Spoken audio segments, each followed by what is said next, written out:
I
want to report a wrongful arrest.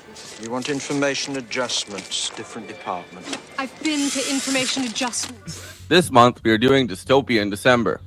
Unlike our previous series on the apocalypse, where we trace films about the apocalypse from A Boy and His Dog and The Quiet Earth, all the way through Don't Look Up, dystopian societies do not need to undergo some apocalyptic life-ending or world-ending event. Merriam-Webster simply calls dystopia an imagined world or society in which people lead wretched, dehumanized, or fearful lives. In the age of neoliberal austerity politics, it often feels like the state and society itself can be designed to work as badly as possible. This feeling of hopelessness that many of us feel has led the dystopian fiction genre in literature, TV, and film to thrive for more than 2 centuries. Greed takes over, decline sets in, the corporate and state masters realize war, famine, and industrial decline can be ultimately more profitable for them. Then oppressive mechanisms of control are instituted when people try to rise up and push back. The most recognizable symbols of modern dystopia are generally landscapes of urban decay. Cold, mechanic, impersonal, dehumanized, a promise of a brighter future mediated by technology thwarted, often with the technology used against rather than to benefit the people. The best dystopian stories are a reflection of reality, albeit generally an exaggerated one. 3 of our directors this month also made movies that we covered in Apocalypse Month. Marc Caro and Jean-Pierre Jeunet made Delicatessen, which we covered in Apocalypse Month, and also made City of Lost Children, which we're covering this month. And former Monty Python member turned auteur Terry Gilliam made tonight's film Brazil in 1985, and then 12 Monkeys a decade later, which we covered in Apocalypse Month.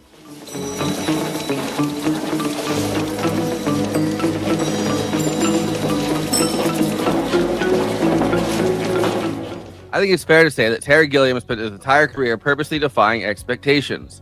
An outsider, even in the world of British sketch comedy, Terry Gilliam was the only Python member to be born an American citizen before coming to the UK in the 1960s and finally renouncing his citizenship in 2006. Before comedy, Gilliam worked as a magazine photographer and illustrator, and largely stayed behind the camera and in the animator's chair for Python. Terry Gilliam used his drawing ability to animate the transitions between Python sketches, as well as beginning to direct and serve as art director, co-directing Monty Python and the Holy Grail with Terry Jones. When suddenly, the animator suffered a fatal heart attack. Art director for Life of Brian, and then directing the short film The Crimson Permanent Assurance before Meaning of Life.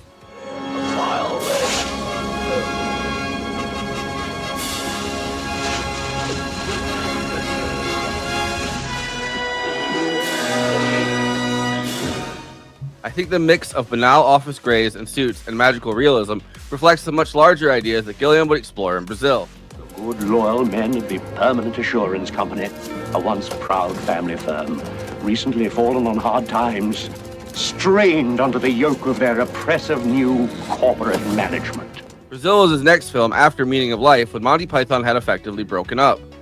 It stars Jonathan Pryce, Monty Python's Michael Palin, Robert De Niro, Katherine Helmond, Kim Greist, Bob Hoskins, and Ian Holm.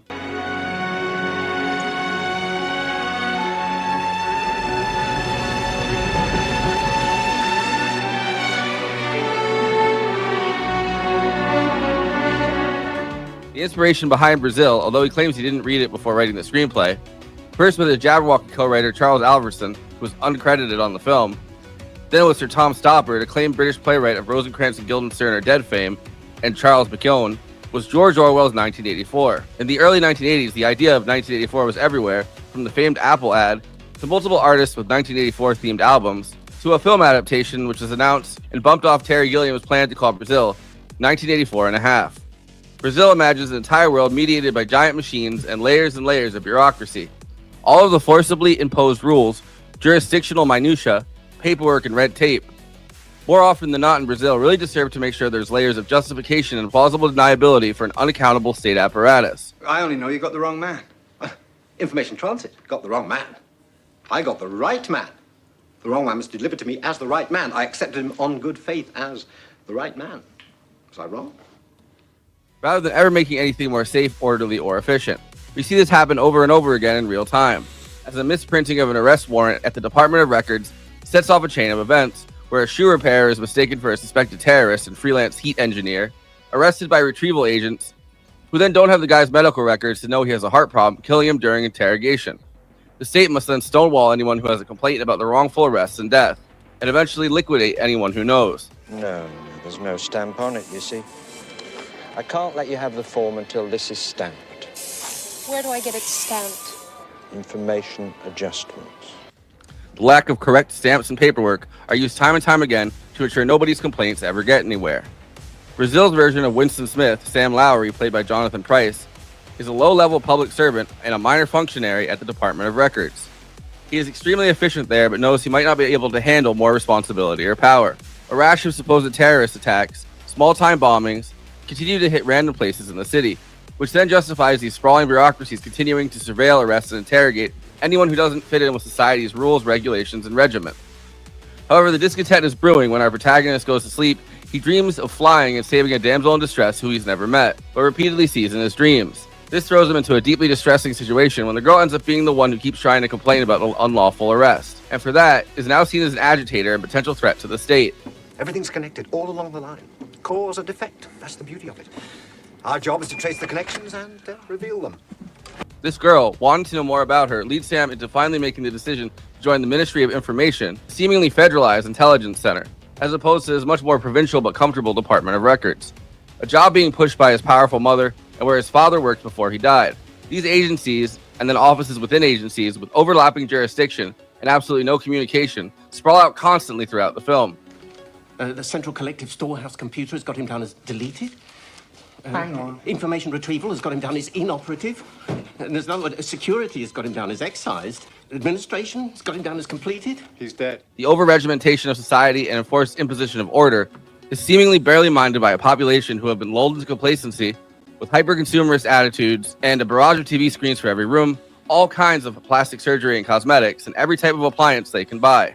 Also a healthy dose of paranoia rather than Big Brother is watching you. We're inundated by signs and banners telling everyone things like, don't suspect a friend, report him, and be safe, be suspicious.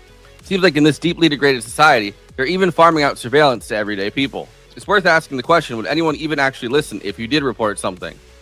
There's an inherent absurdity, of course, about having a society that grabs people out of their houses to torture and kill them, and then issues the family a receipt. Same again, please. Just there. Press harder this time. Good. Oh, what is this all about? That is your receipt for your husband. And Sam's unraveling at least partially comes as he actually tries to navigate parts of the system rather than being the one pushing the paper. A repeated, I'm not sure if gag is the right word, but gag is the horrified look on Jonathan Pryce's face as he witnesses a secretary at the Ministry of Information transcribing a torture session. I'm looking for Officer 412-L. He won't be very long now. We also see Sam in the middle of a turf war between the probable terrorist and heat engineer Harry Tuttle, played by De Niro, and the Central Services operator, played by Bob Hoskins. Tuttle is practically the only person we see in this movie who has liberated themselves from the oppressive boot of regulation and paperwork. Something as simple as fixing your own heating system can be too big a challenge to state authority. Listen, this whole system of yours could be on fire, and I couldn't even turn on a kitchen tap without filling out a 27B/6 bloody paperwork. A standout performance is Michael Palin, whose perfectly amiable torturer shows a dark side that I'm not sure Monty Python fans get anywhere else. Quintessential Britishness, a small-talking, friendly, even flowery family man who speaks mostly in euphemisms, Sam, let a friend tell you your life is going wrong. Record is a dead-end department. Brazil is known for its steampunk or noir of the future aesthetic. The directors Janae and Caro called Terry Gilliam's style here retrofuturism. The controversial final scene pulls back to reveal that the last 20 minutes have been a dream from the broken mind of a Sam Lowry whose mental faculties have been completely broken by torture. Unlike other dystopian epics, Sam Lowry does not escape. There is no alternative. Faced with seeing his state from the other side, he becomes catatonic. He's got away from us, Jack. Afraid you're right, Mr. Helmond. He's gone. Before I introduce the panel, please like this video and subscribe to the Movie Night Extravaganza YouTube channel. Then hit that bell to get notified whenever we're streaming. Super chats are now open. If you have any pressing questions, send us a super chat, which helps me maintain the expenses for the show, which I am obligated by the rules of the Geneva Convention to stop everything and ask the panel. Another way to help us out is to become a patron and give us money every month. In exchange, you get access to all of our after parties, bonus content, and we'll tell you even more movies we watched recently. Patreon.com/Movie Night Extra. We have a Movie Night Extravaganza Discord. There's an invite link in the episode description, and we have a Letterboxd HQ account. So those are 2 more places to follow along with us. Okay, let me introduce the illustrious panel. Conan Neutron is the host of Protonic Reversal, co-host of Movie Night Extravaganza, and the frontman for the band Conan Neutron and the Secret Friends. You can check out his music and hopefully buy some at neutronfriends.bandcamp.com. Kristina Oakes is a co-host of Movie Night Extravaganza and a Twitch streamer. You can find her streaming at twitch.tv/cosmopolitics. All of her social media accounts are also at Cosmopolitics. She's on Twitter, Instagram, and Blue Sky, and even occasionally on Letterboxd. Kt Baldassaro is the co-host of Movie Night Extravaganza, a director, writer, and actress who wrote and co-directed Girl in the Basement, along with appearing in horror movies like The Purge Election Year and The Devil's Nightmare. You can catch her voice acting in the podcast series, The Starwell Foundation, and she is the host of What If I Don't Like It, and on TikTok at Movie Runtime. I, of course, am your host who works in information retrieval, not information disposal, so don't ask me any garbage questions. Forrest Miller. Information transit got the wrong man. I got the right man. The wrong one was delivered to me as the right man. I accepted him on good faith as the right man. Was I wrong? I really wanted Michael Palin level delivery, but didn't. It wasn't. His delivery is just too good. You do what you can. Fantastic. I was wondering why you were on with your camera off. I figured she was gonna do a reveal. I was gonna make you wait for it. Yeah. That is the best. Hello, screen time. Let's go. Yeah, that's great. For those, let's explain for the audio listeners that the rebel heating engineer played by Robert De Niro, KT is dressed up in the pink facial hair equivalent, I guess. Robert De Niro wanted the lead role in this, and he was kind of bummed out. Yeah, so and they were like, Terry Gilliam was like, you know what? We'll put you in something, an important, smaller role that actually kind of matters. It's kind of like one of the most important roles in the movie. Yeah, actually. But he wanted like Jonathan Pryce was kind of an unorthodox pick at the time. Yeah, so they were also considering Tom Cruise and Nicolas Cage. Tom Cruise is Brazil. Nicolas Cage. Wow. The whole time I was watching it, I was like, this would be so much worse if this was Tom Cruise in this scene. But also, could it be the only movie with Tom Cruise that Conan could like? I like a few. Dude, I live, die, repeat. Edge of Tomorrow. You know, The Outsiders. Yeah, there's a solid his greatest role yet. There's a solid 5 to 7 Tom Cruise movies I really like. Who am I? Renee Ruin. No, guest last week. Check out that episode. It was an awesome episode. Exactly. Well, the thing is, so this role was written for Jonathan Pryce, but by the time it just took so long to make it, that by the time the movie was actually ready to make, because they had so many different rewrites, edits. Monty Python had to break up for this movie to really take up all of Terry Gilliam's time. Like all that had happened. So by the time all of that happened, they were like, well, maybe Jonathan Pryce is a little too old to play this role. I mean, he does a great job, but like, I do see that as like a. He always looked old to me. Young. I was like, even when he was young. Right. It did not stop a lot of people from thirst posts and Letterboxd. Is all I got. I was just about to say, you told me about that, and I watched the whole movie being like, what were they watching? What were they like? Why? Really? They like a little bit of drool on his face at the end where he's because it's sort of, I mean, and I saw this formatively, relatively young, and in fact, this is one of the movies you can blame or credit, depending on who you are, for kind of me taking the path down being super into cinema and movies and really digging deep, because I really thought it was like, oh, it's going to be like a dystopian Monty Python. No. That is not what it's going to be. He's probably the most based member of them all because all of them ended up being so conservative.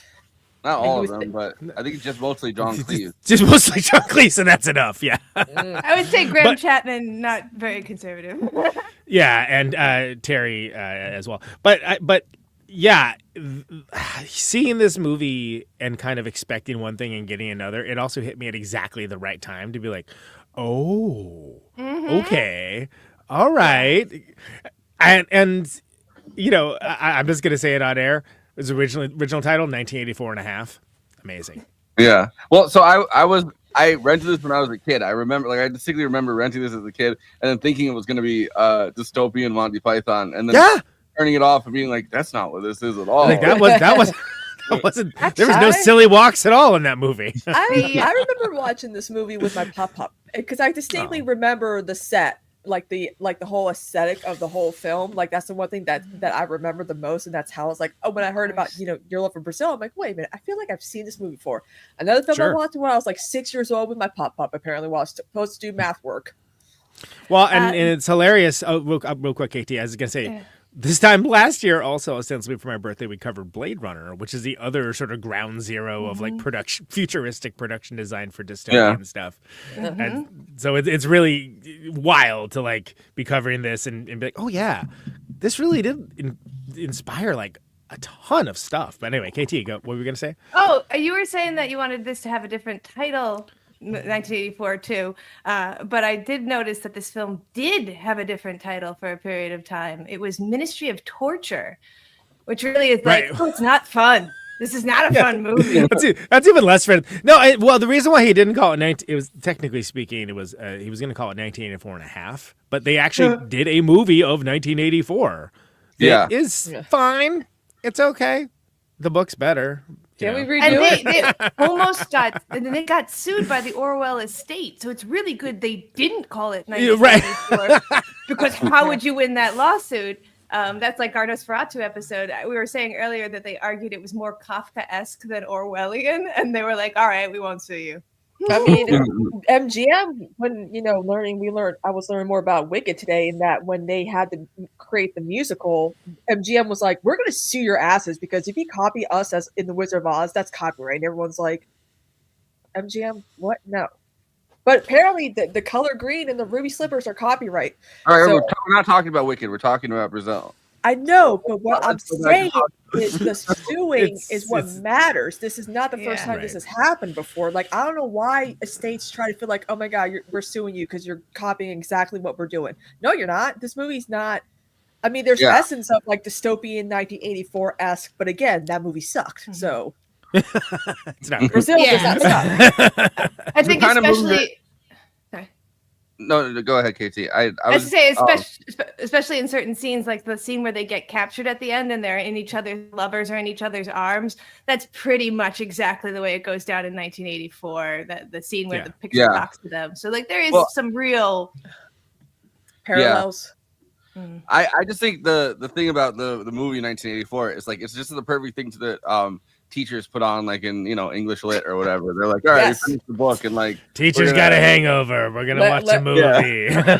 Okay, speaking of that, I got a little story that does relate to this because in my senior year of high school, we had to do like a full-blown like research paper, and my teacher kind of held our hands, showed us how exactly to do bibliography, gave us our own thesis statements depending on what book we were doing.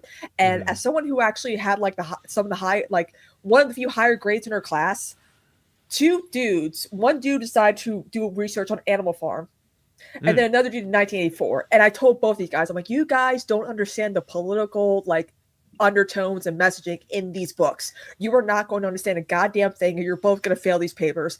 And I was right. Like it was not a required class assignment, but and those were the Winklevoss brothers. Yes, and so we had. I wanted to do Wuthering Heights, but someone already had it, so I had to pick Pride and Prejudice and bullshit my white feminist ass way through a Jane Austen book. Like so many before you. Yeah. I wanted to go back to something that we were talking about a little bit earlier, because this movie was in production for so long that there were a lot of different people who were at one point in time supposed to be different people and did not wind up going around the way. And a few of them I thought I was completely surprised with. And I just wanted to share just a couple with you. I did tell you that Cruise was supposed to be the lead. Crazy. For De Niro, they had at a time considered Jack Nicholson. I can see that.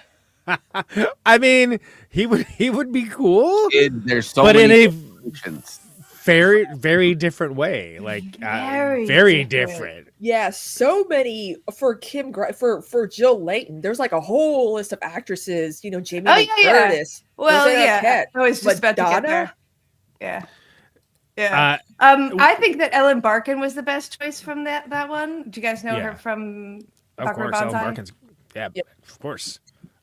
I call it the Now Classic episode, but it does not. Benjamin. Someone else, I think. She's been in a bunch. She's been in a bunch. Yeah, of stuff. she's like a good character actress. Somewhat. Yeah. Big Easy, Buckaroo Banzai. Yeah. What do you guys? She's in Fear and Loathing in Las Vegas in a pivotal scene as well. But De Niro is actually fantastic in this, and like you have to understand, I saw this on VHS with like no context of anything other than thinking it's a Monty Python movie, and I was like, is that Robert De Niro? Like, and then like it was sort of because it was like, oh, he's not even like the main guy. He's just like. Then I was like, oh, but he's kind of the most badass guy. Like he's kind of like the coolest character. It's weird seeing him in a non-Scorsese project. Yeah.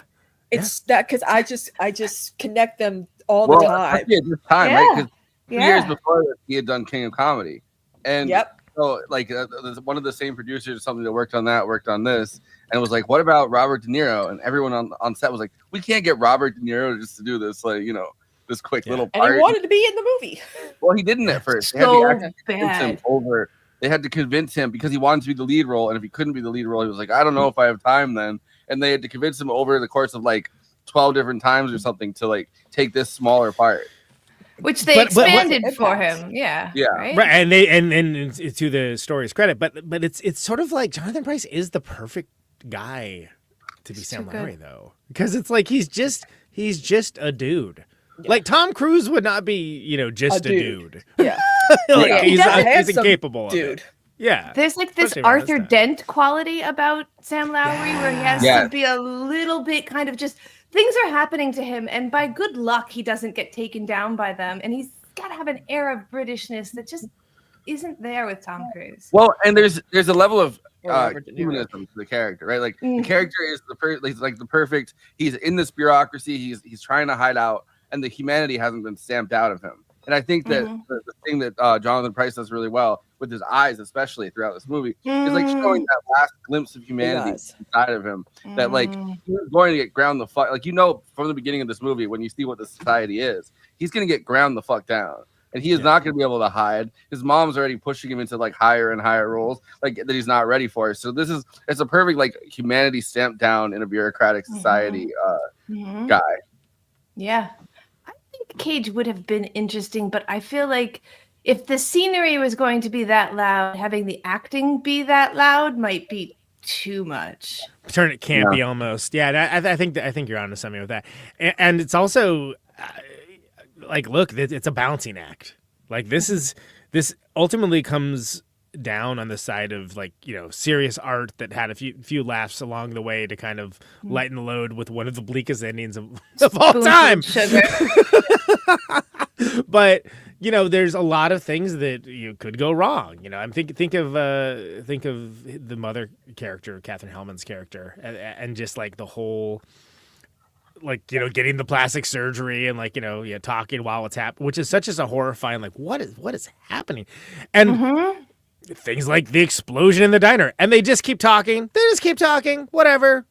By the way, Center of Transcendental Meditation too. That's where they Yeah, shot that, which is That hilarious. was funny. His mom was almost Angela Lansbury or Maggie Smith. Just throwing that out. Oh, interesting. Well, because Katherine Helmond had been in Time Bandits too, and basically Terry Gilliam just saw Soap and thought she was awesome, and she is awesome in Soap. Everyone's awesome in Soap. Yeah. But that's how she ended up in Time Bandits, and they worked together, and it's like, oh, let's have her be in this. Yeah. Have you ever watched Soap on your stream? Is that one of the shows that you guys cover? No, but I have watched it like off stream in the past, and So good, so Yeah. ridiculous. you know It's what's way ahead funny? of its time, really, in a lot of ways.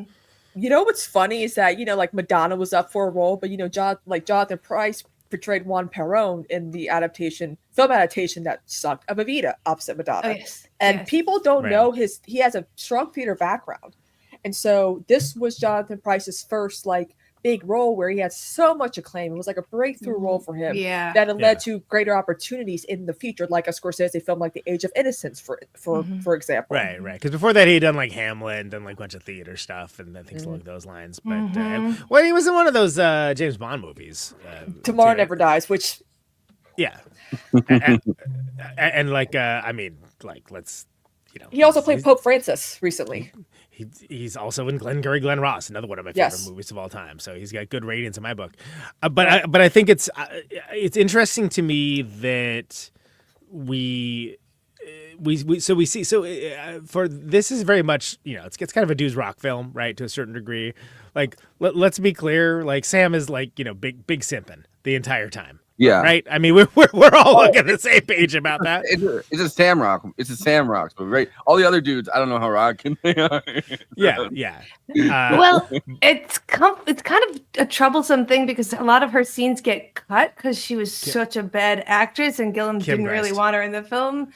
So it really feels like her character isn't fully developed, and it's not entirely the fault of the writing because it's just not there. Right, because I think the only other thing she had really been in before was Chud, believe it or not, and like apparently it was one of those things where she'd been cast and it was kind of too late to do anything about it. But like, I mean, of the other people, I mean, Ellen Barkin obviously would have been amazing, but Rosanna would have been Arquette, good. Yeah. Rosanna Arquette would have been incredible. Rebecca De Mornay, fantastic. Yeah. Oh, and Tom Cruise also was the lead. If you really think about it, a little risky business for Union. Suddenly it's risky Anyone? business. Yeah. It's risky business dystopia. Yeah, absolutely. There are worse selling points. Yeah, Risky better than business and a here half. off of Forrest Gump. I can see Terry Gilliam freaking out and being like, "This is a whole nother movie now," and quitting. Yeah. I mean, it is notable. And there's so much talk about with the movie. I don't want it to distract from the conversation, but just the battle for Brazil, like him just trying to get this released, because one of the all-time favorite, is it a dick move? It's definitely a bratty move. Is insisting. Oh, Brat Summer. Sure, it's always Brett Summer when you're Terry Gilliam. Yeah. But it was to insist on the Love Conquers All version, which is the cut that Sam Scheinberg, really, he's the one who's like, no, this movie has hit potential. First of all, no, it doesn't. There's no plan that this movie has hit potential. It's one of my favorites of all time, but this was never going to be a mainstream success. Who are you kidding? Yeah. But they recut it. They cut it down to 90 minutes. It has a happy ending. 90. And can I tell you, I have seen it because it's included in the box set, and it was deeply horrifying to me. But like the battle, there's a book about it. There's a mini documentary on the physical release, which I think is probably available on YouTube or something. And the back and forth, like at some point, Terry Gilliam put out a full page ad in Variety that said, "When are you going to release my movie?" In Variety. And the crazy thing is it's all around the same. This person got signed for this much. This person gets signed for this much. So it's the same kind of number-based things that he's railing against in this movie. And then in the middle of it, it's like Sid Sheinberg. When are you going to release my film? Terry Gilliam. full page ad, which is a Hall of Fame dick move. But like, I love that even afterwards he was like, hashtag never forget about it. Like every physical release has to include this cut, so people know like why I was that adamant about this being like a thing. So, which is he should have. Good. You gotta see what they did to my project. Yeah. So you know that mine is the masterpiece. Well, because it would have ruined it. There's no way you could do it that way. There's additional context to this. So the original cut that Terry Gilliam wanted to release was released internationally at this point. So yeah, because the international distributor's like, yeah, fine. Yeah, sure. So people saw it throughout Europe. They loved it. They were raving about it. People saw it, everywhere. They loved it. And so it came to America, and I can't remember what company it was that Sid Sheinberg worked for, but they had sole distribution rights in America. And he's like, well, we need to cut this film specifically with this version of it for Americans. They're not going to like your movie. And it's like, this is a movie that's already been a huge success in other countries that people have loved for other markets. And he's like, no, I think Americans need something else. So it's this final, this final humiliation in the country that, that Gilliam had hated enough to leave. Aww. That's so funny. He's like, don't put me on camera. When you Universal, by the way, is yeah, we work for. I thought so, but then I was like, am I making that up in my head? When you consider the fact that I was saying to you guys, one of my favorite horror films of all time is inspired by this film, and the literal same exact shit happened to that horror movie where they tried to have a dystopian ending and it gets cut just for American audiences to be happy. Yeah.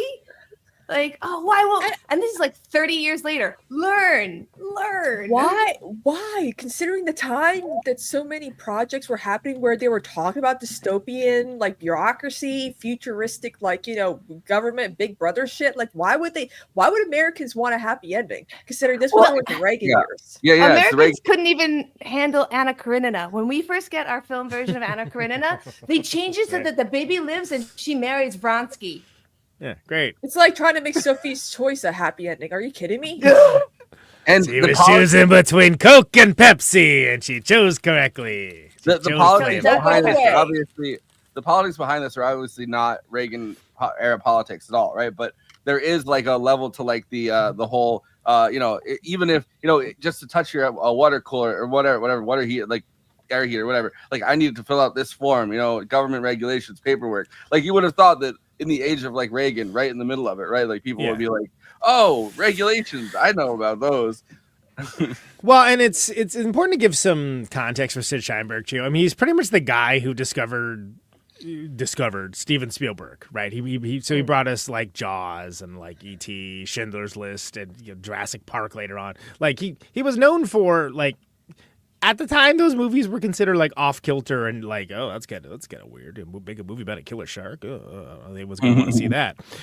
So it's not like there wasn't precedent for it, but yeah, the Love Conquers All version is truly astounding, and for fans, it's worth watching. But it is it's horrifying to watch as a fan. So I can imagine when it's your movie, having it being taken out of your hands that way when. Like that there's an audience is eagerly lapping it up in other countries, especially for someone like Terry Gilliam, who's a natural provocateur anyway. Yeah, that must be horrifying. And this movie came out of a position of extreme anger, like rage at this system that's kind of it is extremely like neoliberal in the sense that constantly reducing people further and further down into numbers, constantly dehumanizing people into stats. And like he was kind of going crazy at this time, being like, "Look what we're doing. We've ground the humanity out of everything. The humanity is gone. There's communication technology that doesn't allow you to communicate with other people. You're communicating through this medium." And he's like doing this whole like this is where we're going thing, right?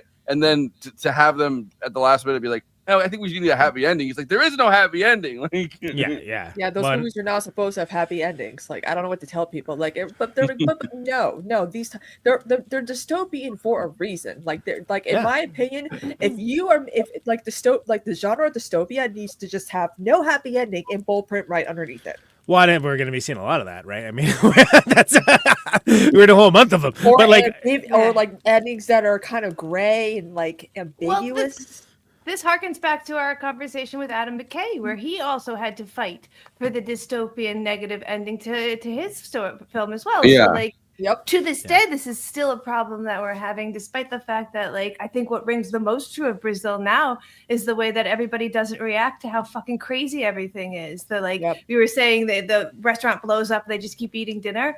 Our world, every day, a new fucking ridiculous thing. And you're like, I guess I'll still go to work. And there's a Terry Gilliam quote that I really liked that I saw in an interview with him, where he said that when he came back to America in like 2006 or whatever, before he like renounced his citizenship, he said that he wanted to sue Bush and Cheney for stealing Brazil, because it's like if you can't he's like, if you can't find a terrorist, create one. You know what I mean? He's like, it's the same thing. Yeah, exactly. Well, and it's crazy. Like, it's in the comments, it is ahead of its time. You know, this movie is like 39 years old, almost 40 years old. And when you think about like some of the aspects of things, again, that whole like just callously grinding down of like the everyday, all the things that we're dealing with, like the mediocre misery with like no control, and people that actually do have the power to do anything, like just won't do anything about it because it might jeopardize their position or like rock the boat. It's like that is what we're dealing with right now, and it's not in the way that I think people Gilliam's age originally thought, but it's a great depiction of banal and thoughtless evil, and that's what we're dealing with. And I feel like people see film as a way to escape all that. But here's the thing. Not every film is going to be like that. Here's the thing. There's no escape. Exactly. Sorry, guys, but you're going to need films that might not have a happy ending. I mean, I remember, oh my God, the original version of Have Yourself a Merry Little Christmas was written as comical, and Judy Garland was like, no, it needs to be sad. Like, right. You I'm sorry, but when people are like, I need like a happy, clean ending. I don't want anything bad happening to people. I don't want, I'm like, not even gray, like a gray area or like ambiguous, ambivalent, like ending. Like, no, that's why a lot of people just didn't like Don't Look Up. They're like, I hated the ending. I'm like, well, that's what's going to happen if we don't address the issue. It's a cautionary tale. Like, I mean, like, what do you, like, that's supposed to change the zeitgeist. People don't want to face what's coming, like it's right there, but they don't want to see it. They don't want to deal with it, and I hate that. Well, I think that also the ending, which again, spoiler alert for a movie that's almost 40 years old, it is one of the boldest dark endings in cinema, and KT, as you said, it is very like. Very brave, but it's also very influential in that way. Like The Descent, it's that movie, again, spoiler for The Descent, doesn't end great. Well, I mean, it ends great, but doesn't end great for that chick. What I think about what is so interesting about the way that this film ends is it's actually supposed to be a happy ending. Because he got away. He got away, right? Yeah. He got away. In a system that is completely going to always fuck everyone, he did find a way to control his own destiny and achieve happiness. This really reminds me of Abre sus ojos, or if you're American, you watch Vanilla Sky, that sucked. But the film where the guy has to choose, does he want to stay in the reality that has been falsely created out of his dreams or come into a sadder reality? And like this film iterates through so much sci-fi. It's really interesting. Well, and that's one of the reasons why I'm so glad that we are starting with it, because I think that if you're looking at these kinds of movies, it's the kind of thing that you don't really, unless you're in like a film class, presumably, like you don't really see like a narrative structure of okay, this begat that, and so on down the line. That things that it's still shocking, don't get me wrong, but it's not as shocking now because we've had decades of storytelling that, and again, part of this atomization of the world of quote unquote entertainment means that like they'll let anything through to a certain degree as long as there's a chance it might make some money or at least be some slop for the piggies for a season or so. So you've got some truly weird stuff that has been allowed through that has been able to challenge audiences and do interesting stuff. Of course, it doesn't have monoculture appeal, though, is the difference. Yeah. I think it's kind of fascinating that I feel like if the ending was that he just got killed, it would be far less disturbing than the ending being that he's stuck in his own mind forever. And I think that it is a happy ending. He did find the one place to escape, but also the way that it takes you through his mind, right? Like at the end, that last 20 minutes when you don't know that it's going to be, you don't know that he was like tortured pretty much into being in a permanent coma or whatever, or like catatonic state or whatever. Like that is kind of he's running through everything and people are chasing him. It's not like he finally escapes to a place where he is happy, but like the way that he gets there is terrifying. He's going through the recesses of his very mind. It's an earned result. You know, I think back to, believe it or not, we are talking about Brazil, the movie, not the country. I put that in parentheses for my stream. The television show Red Dwarf, where they have, which is one of my favorites of all time. It's I saw the TV glow of way back then. Extravagance. Great, amazing. No notes. But Rimmer, the character who's just like the bastard, like the right bastard character. They have this situation where they're in a virtual reality where their greatest dreams and wishes come true, but he keeps sabotaging it because he's self-sabotaging it, and it just gets worse and worse and worse because he can't actually imagine a scenario where he's like happy or that like things are good. And it's of course played for laughs, but this is the more like even when you're rescuing your damsel in distress and having your happy ending, it's still like kind of like sucks to like get out there, but it's also earned to him as well. And he's got this big ridiculous sword and sandals, literal sword, fighting the samurai sort of thing, and it's that's the narrative that he makes for himself. Well, and the really wait, I was going to say, it's funny because like as a film viewer, you watch that ending and you're like, wait a minute, how did she not die? How did any of this? This is right. So you got questions. It's just pulled together. And so, like, obviously, that's what Gilliam is saying. So, you want this slop pig? Here you go. Yeah, exactly. The only thing that he can imagine in his mind for his permanent getaway is Brazil, right? Because the whole time is like that song is like your own. It's your own personal Brazil, your own spot, your own fantasy or whatever in your mind, and it's still the background of the place he permanently is the same background of the place that he's getting tortured to death, or into a permanent coma, like. But then it's also you see the total like which it's a cooling tower. It's a crazy. It's like a nuclear power plant cooling tower that they built. Because it looks so crazy. Because I've never seen that. Like really funny. From the making of documentary, the guy's like, I didn't even ask. I don't want to know what they're doing in there. Right, exactly.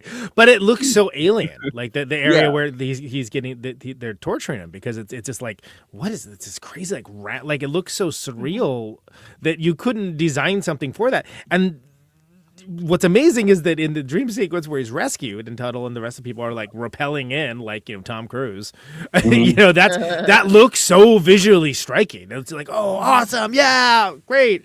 And then when it's like, oh no, very. Good. Very good time work indeed. Yes, it hits all the harder when you're like, and psych, But but so you get to have it both ways. You get to have like the ridiculous, not, somewhat illogical, sort of hard to believe rescue, but you also get to have the harsh reality. He doesn't even get the ending. He doesn't even get like the super terrifying visceral version of torture. He gets like the very intimate, far more like, because he has like the guy, betrayal by his friend is like the biggest thing. Yeah. Like his Michael Palin is wearing like a baby mask and it's terrifying. And it comes with the thing, and it's like when you finally get it, it's like, oh no, he was just like gently prodded to death, tortured, into a coma. You know what I mean? Like his version of torture was not like this big, evil, like fearful spectacle. It's like this entire society is so banal that they found a way to like banally torture you into a coma. Well, which fits the rest of society, right? Because it's all mediocre misery. It's all just like people like going through like daily drudgery. One of the most hilarious sequences I think of is when they're like watching the cowboy movie and like the supervisor keeps going and he goes and then they're like, and they turn it off and everyone's going back to working, and then like he closes the door and then like it comes back on. He's like, like it's such a like Charlie Chaplin style gag. Yeah, but it works so well. The next day they're like, Ian Holm, yeah. The next day they're like, he is. The next day they're like, what's playing on TV today? And they're like, Casablanca. And they're like,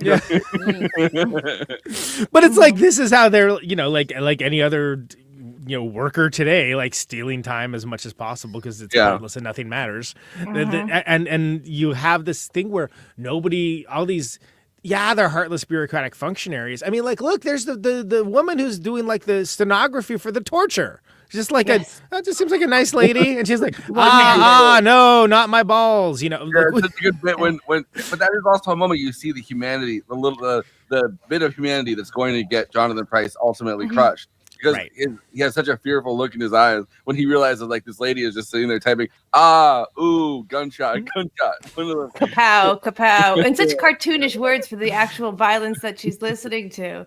I don't want to breeze past Ian Holm in this because I think he's really some of the funniest stuff he's ever done is in the performance that he gives with us here. And when I realized that it was supposed to be Peter Sellers, I feel like, I can see the writing on that. Yeah. Yeah. Like the whole thing where he there's an aberration. And he's so stressed out about it. He's not stressed out about the events of, the wrong person being captured and killed. That he doesn't care about. It's like, he wants to clear out. And he's like, I'm not going to be able to sleep about this. Yeah. It's like, no, not the event. Just the fact that I have to deal with it. And it's an aberration. Well, for it. Yeah. He's afraid it's going to get blamed. And there's paranoia in it that he's like, this person doesn't like me in this office and they're doing this to me. So he has like this persecution complex to it. That's amazing. That he's like, they might blame me for this untimely, this mix up. Well, it's like the bleakest, darkest timeline version of The Office. Yeah. Yeah. If you worked in an office, this movie really hits.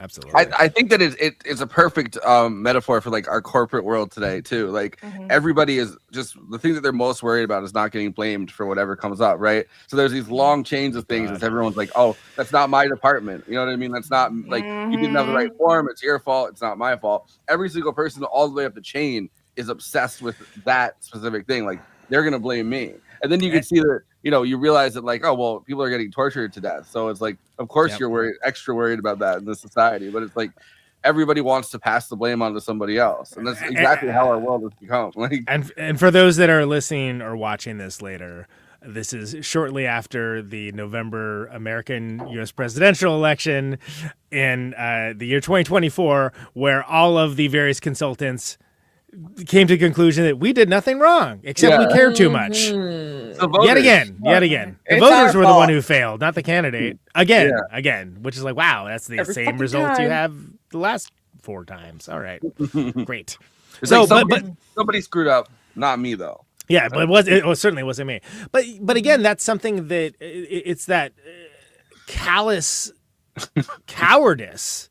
Right of the that would be now I want to see that The Office, but make it Brazil. I'm in. I'm way in. Brazilian Office. Let's go. Michael Scott will be in for such a fall. Where's Dwight? Oh no, he's extraordinarily renditioned. Dwight comes in wearing the fucking baby mask. Yeah. That I could see happening. That would be pretty.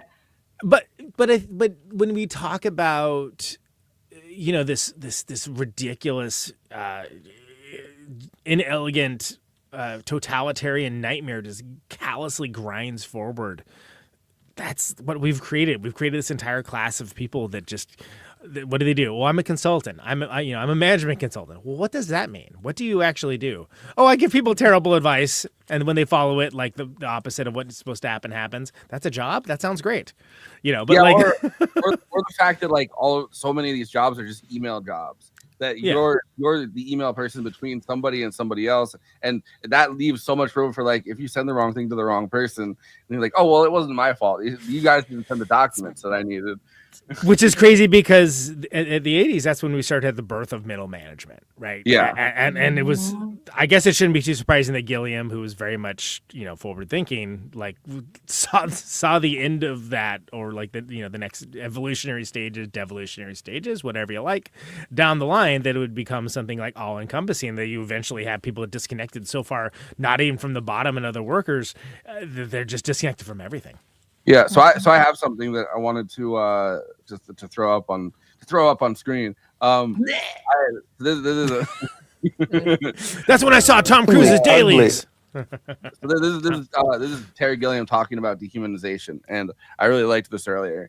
I was watching his long talk about this. Ugly. One should be making a comment, a modern version of 1984. I also just had a lot of anger against the world that I was trying to get out of my system. So I started thinking about Brazil. And I was at Port Talbot, and the sun was setting. And this beautiful golden light was covering this extremely ugly, mechanistic, machine-like and black world. And I had this image of somebody sitting there with a radio.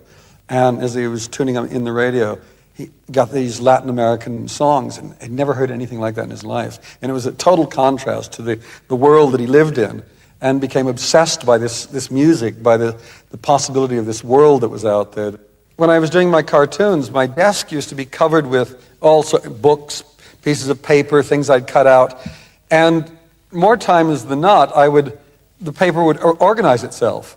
I wouldn't do it. They would just sort of fall in a certain combination. And I'd say, oh, that's fantastic. Let's use it. But I didn't do it. All I did was recognize it. But I didn't make it. I just had the ability to recognize something interesting and use it. And I find when we're making films, this is always happening, that something will happen. And I say, oh, that's great. There's all these patterns are waiting. They're just floating out there. And the artist is the radio antenna that actually picks up those forms and says, oh, and you don't know where they come from. You don't always understand them, but there they are. And you then go along with it. I think other imagery like the samurai warrior is, I saw the cover of the Radio Times, which is the television guide in England. And on the cover was this samurai helmet made out of computer parts, silicon chips and everything. And I thought, what a wonderful, wonderful idea. Afterwards, I could excuse myself by saying that this is maybe some kind of unexpressed fear of Japanese technology. I think Brazil doesn't try to answer all the questions of the modern world. It never did.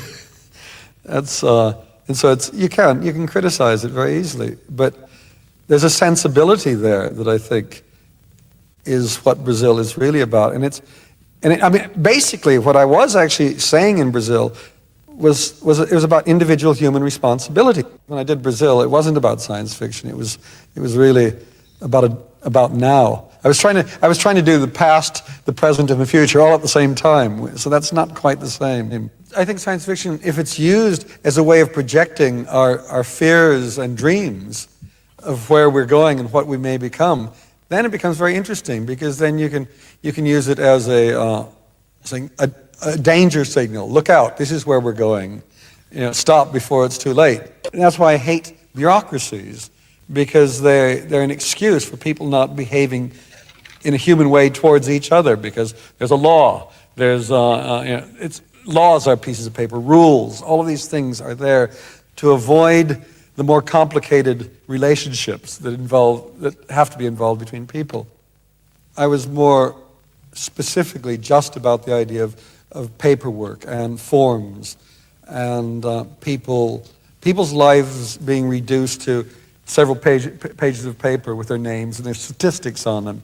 And that's, any modern organization or society does that. They try to put the names and numbers on things so it can all go into the files and the computers. I just hate the idea. I find it very difficult to fill out forms about when a census form, and I have to fill it out. I can't fill it out because it's too limiting. I can't put into that one line when it asks me who I am. I can't put in the definition. I don't know. I don't want to know. That's the one thing I think if I find out, I die when I find that one out. And so I fight against that. And yet modern organizations, societies demand that. They want to put you in that thing. I mean, we live in a world where, statistics every day on the television, it's numbers. It's numbers. People are reduced to numbers. What's so interesting is that the modern world is all about communication. It's the big industry. That's where all the money's being made, in communication. And I think technology does a similar thing.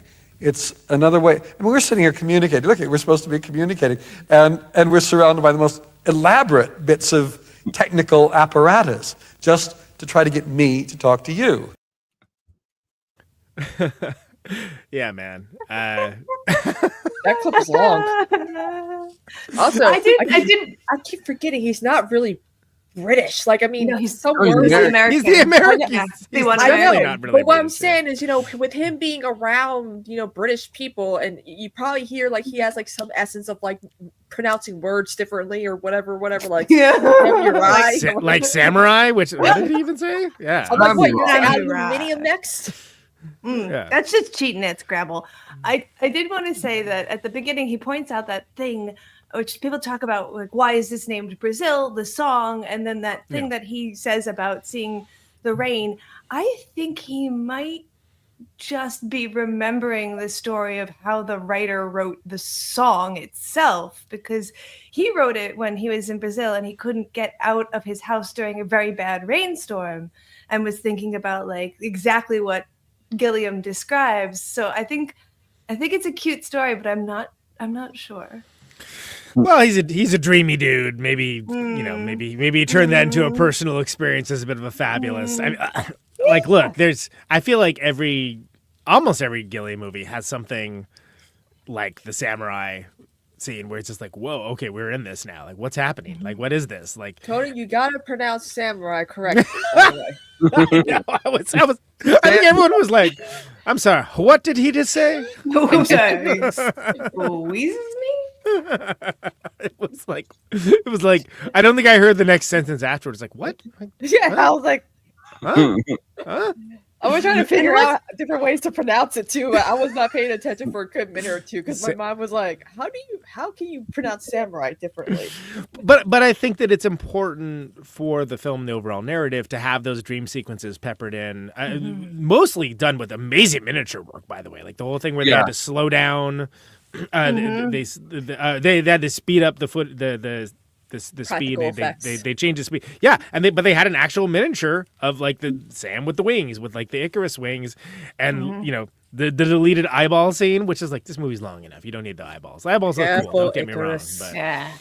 But I feel like.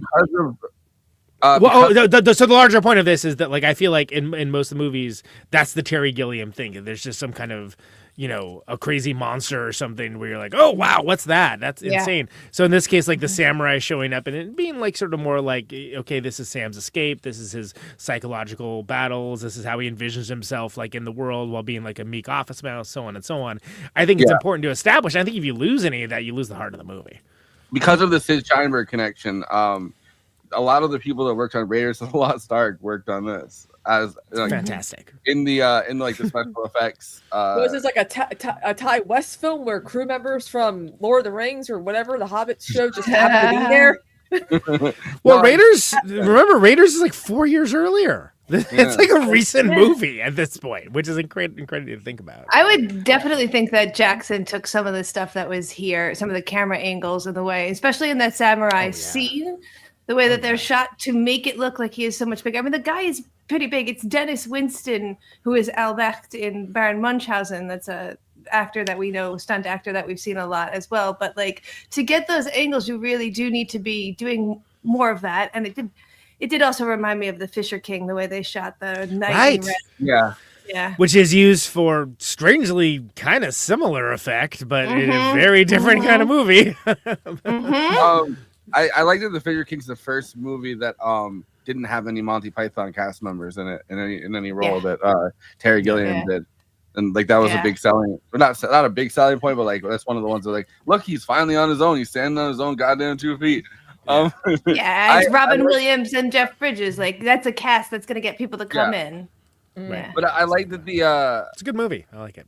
Yeah, I like the Fisher cover it. But I like that. So Time Bandits, this movie, and then Barry Munchausen are called like the Imagination Trilogy. Like that's what Terry Gilliam called those 3 movies. Sure. Yeah. They could have tie-ins. Yeah. Munchausen, man, that's could have been a lot. It was fine, but it could have been a lot. And Pryce was almost in this as well. There was a chance for there to be significantly more Harry Potter people. I'm sorry, not Harry Potter. Monty Python, Lark. Eric Idle was almost the Jonathan Pryce character, and then Cleese was almost the Michael Palin character. So there would have been significantly more Python in here. More Python. I don't think it works with more Python. Yeah. No, I think it's the exact amount. Eric Idle also in Bear Moon Chest. And you know what else people forget? Sarah Polley is an I know. Oscar-winning director Sarah Polley. Yeah. Or I guess Oscar-winning almost killed her, right? writer. I think they almost. Someone pointing out Robin Williams showed again how he can be both funny and serious. Awakenings, a movie he did with Robert De Niro, Yes. no less. Absolutely, That's a good movie for psych majors to watch. And like whatever. It's there's a lot of great Robin Williams movies. I mean, there's. I think there's a lot of reasons to like bag on it, but I like Good Will Hunting quite a bit. Comedy, comedic actors are the best dramatic actors. Hey, Munchausen here. That's why I think Terry Gilliam is so good at making really dark, gritty, like dramatic films. Like everyone's like, I want it. Even though Brazil has like aspects of like dark comedy, it's like satirical, like about futuristic, dystopian times. But it's like, nah, it's kind of dark and dramatic in a way. There are elements of comedy, but there's elements of comedy, but it's almost there to accentuate the drama. It's like to give you like a little like breaker almost. One of the craziest moments of comedy in this whole movie that it just popped in my head, so I don't want to forget it and move on. When Michael Palin's like, his like triplet, like one of the three is in there, and he gives him the suit, and the kid goes, "Go put it on, big boy. I'm not gonna look at you, Willie." I know, right? That was such a weird line. Yeah. He looks. It's another moment. It's like those big Jonathan Pryce eyes, and he's like his eyes pop out of his head. Yeah, like those. So I think we're talking about Cleese, and we were talking about Gilliam with a lot of like reverence, but he does have a lot of problems that I think eventually lead to what we wind up with in Don Quixote and why shit doesn't really work. Like this is a $5 million over budget film. No. Yeah. That only makes $5 million at the box office. Right. So like it's like made exclusively for me. So it's like of course it's not gonna be a huge hit. So while we're going so like off on how we love all this movie so much, I keep thinking about like why does Gilliam like fuck himself in the long run with the way that he kind of does this like brat bitch version of himself, like taking out the thing in the paper, going over budget all the time, fighting with the actors constantly. He almost killed someone on this film as well during the ducks on fire scene. Right. So like just like the girl in Munchausen. I don't know. Well, and fighting with the head of the movie company, fighting with Sid Sheinberg, who actually wants the movie to be released, albeit he wanted a very different movie, basically. His filmography is pretty good, because I forgot he did the Imaginarium of Dr. Parnassus with Heath Ledger right before he died, and Johnny Depp and Colin Farrell filled in for like different versions of his role. Like his filmography, it's like it's always interesting, and usually every film has got a problem on it, though. Every film has a problem during production. Like they don't trust him. He's like, look, I've done pretty good films. They might not be mainstream successes, but they do end up having a cult following, and they end up being relevant considering what's going on in the future. Although, the only one I can think of was terrible. Yeah. Well, he also tried to have. It is pretty funny to have a million different problems on Don Quixote, though. If you're gonna try to make Man of La Mancha. Sorry. Well, and he's it's also like the story of him trying to make it is more interesting than the actual movie. The only one I can think of that didn't have like some horrific story behind it is that Brothers Grimm movie, which wasn't very good. Yeah. Oh. Maybe he needs those bad stories. Yeah, that's part of the sauce. Maybe he needs that. Oh, and he worked with Jonathan Pryce again on the Don Quixote movie as well. Yes. Yeah. Oh, yeah. Absolutely. That's I wanted that. I was so ready for that to be be I feel really like from the beginning, though, this process was chaotic. I mean, like it took so long to make it. There's like multiple. He had multiple people. First, it's the guy they worked with to write Jabberwocky. Then he got rid of that guy, pushed him out. Then he got Tom Shepard, like the guy that wrote Rosencrantz, Guildenstern are Dead. And then they worked on it. You're thinking of Sam Shepard and Tom. Stop. But no. No, I'm just it's Rosencrantz, Guildenstern is Dead, which we reference all the time on this show. So so he worked with that, like one of the most esteemed British playwrights of his day. Yeah. And who fits his sensibility too. Fits his sensibility. Fits his sensibility, but not his work habits. Not at all.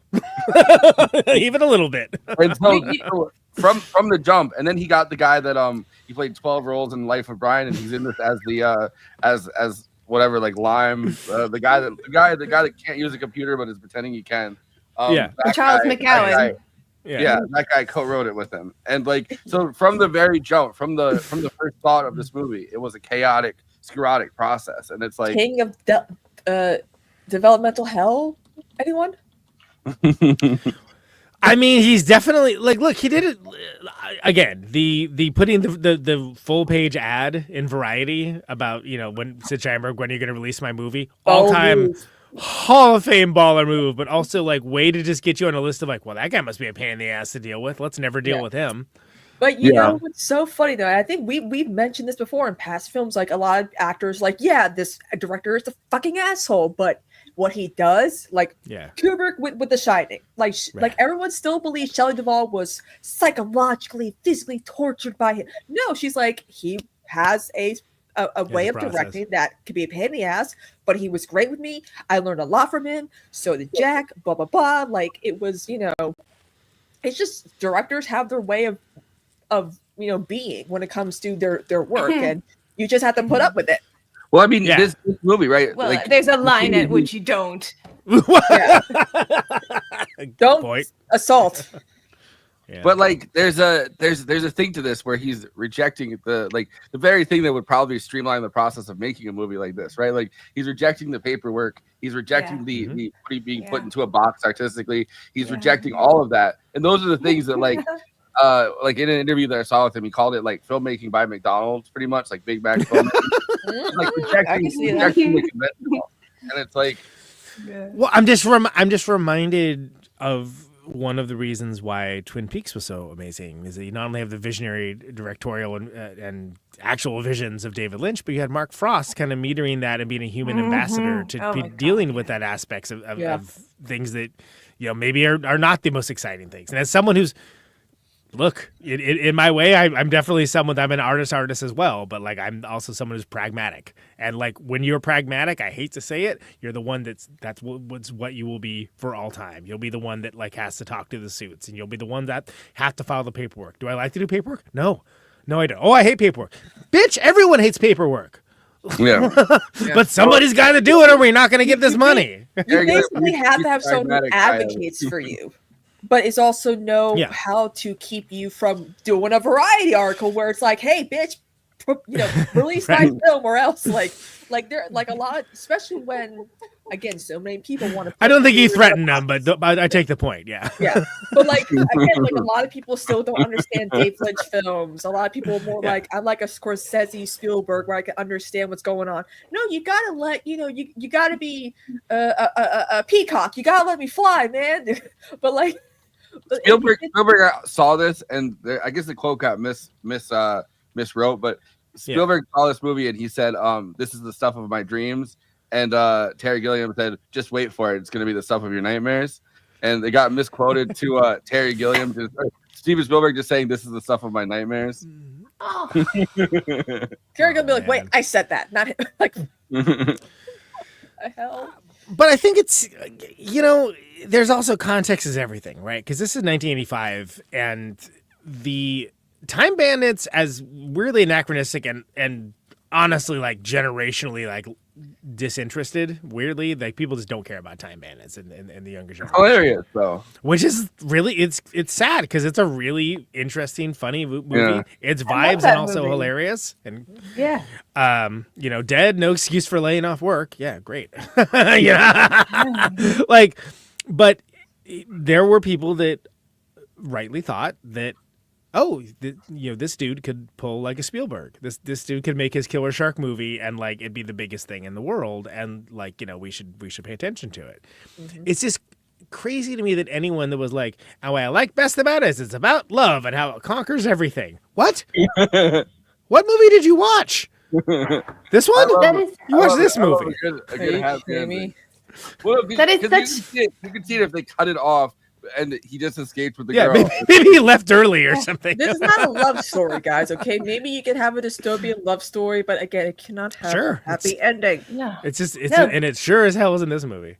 This is such an American thing to do. Even recently, I saw Nausicaa, which is an anime about environmental, like it's a warning. It's like Fern Gully, but in America, they re-edited it so it was not about environmentalism. It was about warriors. How the fuck did you get it that wrong? Like, we love doing this.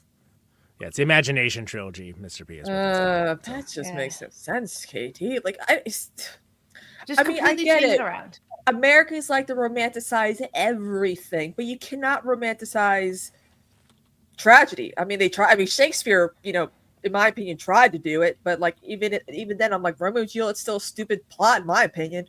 Like, again, when you have a director that's this auteur, like Nausicaa is Miyazaki's first piece. You really just have to let them tell you the story they are trying to tell you. Gilliam is trying to tell you something important.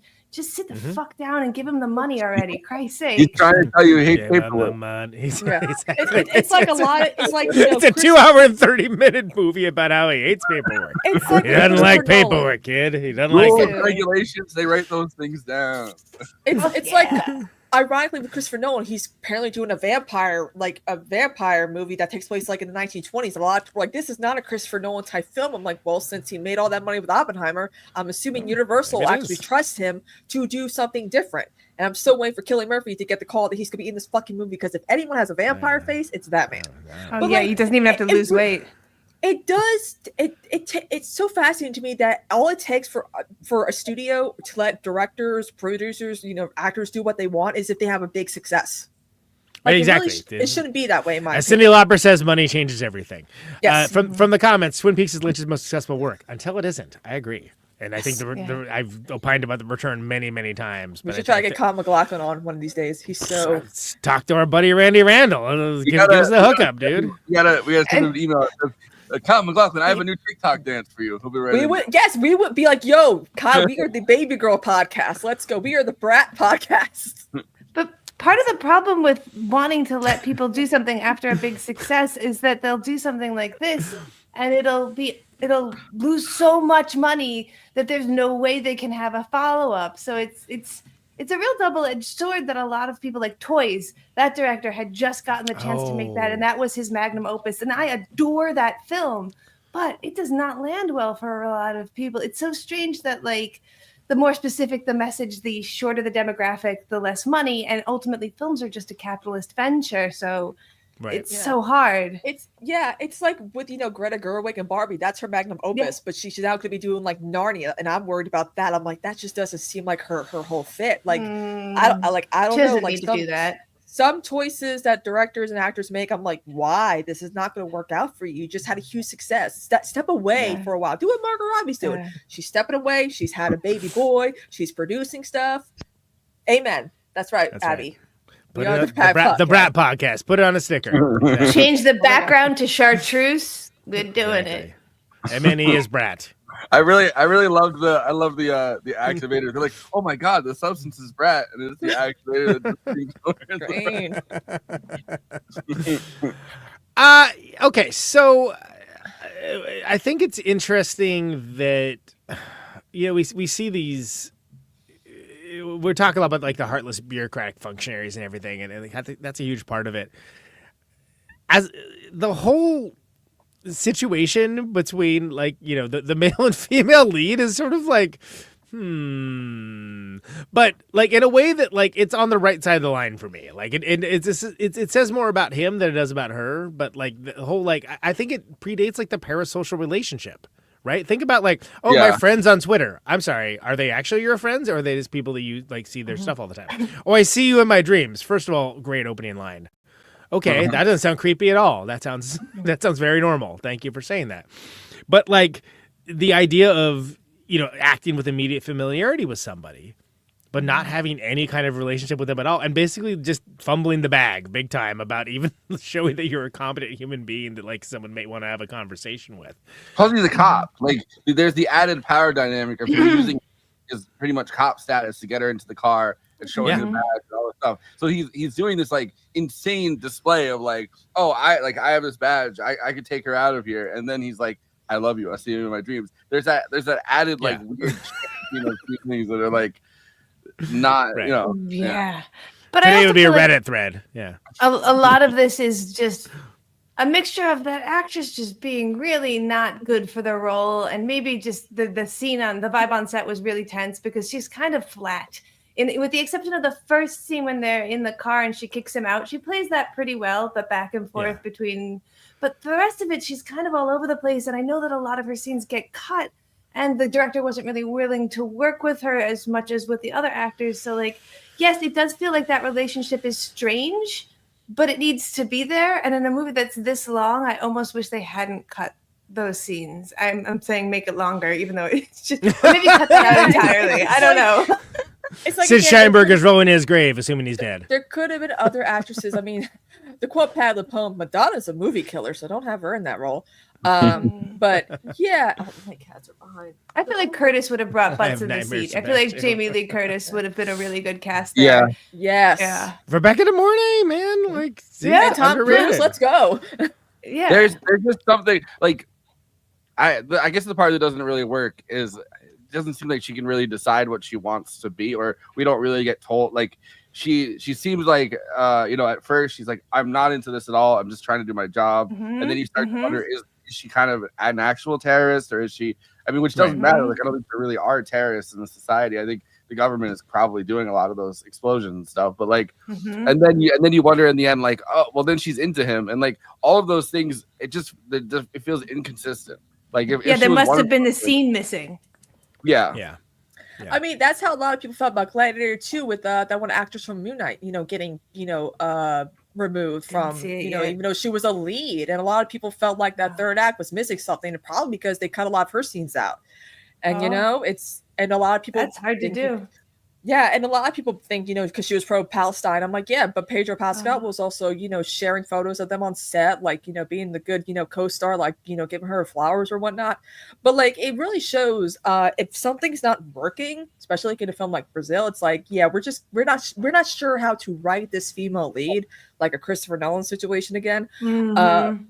And it's like, what do we do with this character? I think they were able to write it just fine. I'm just not sure if it was able to be implemented in a way that worked for the story. And if if everyone is like, cut, what are you going to cut? Let's cut the stuff that isn't good, is usually a good way to start. Yeah. But I will say she does get one of the coolest lines, which is like, you're officially dead. Well, care for a little necrophilia? Great. That's the only time that line will ever land. The only time it's ever good and objectively. I think it almost doesn't matter, because by the time she's actually like kind of a relevant factor in her character, we're not really sure how much of it is a dream and how much of it is reality, right? Like right. It's playing with your head.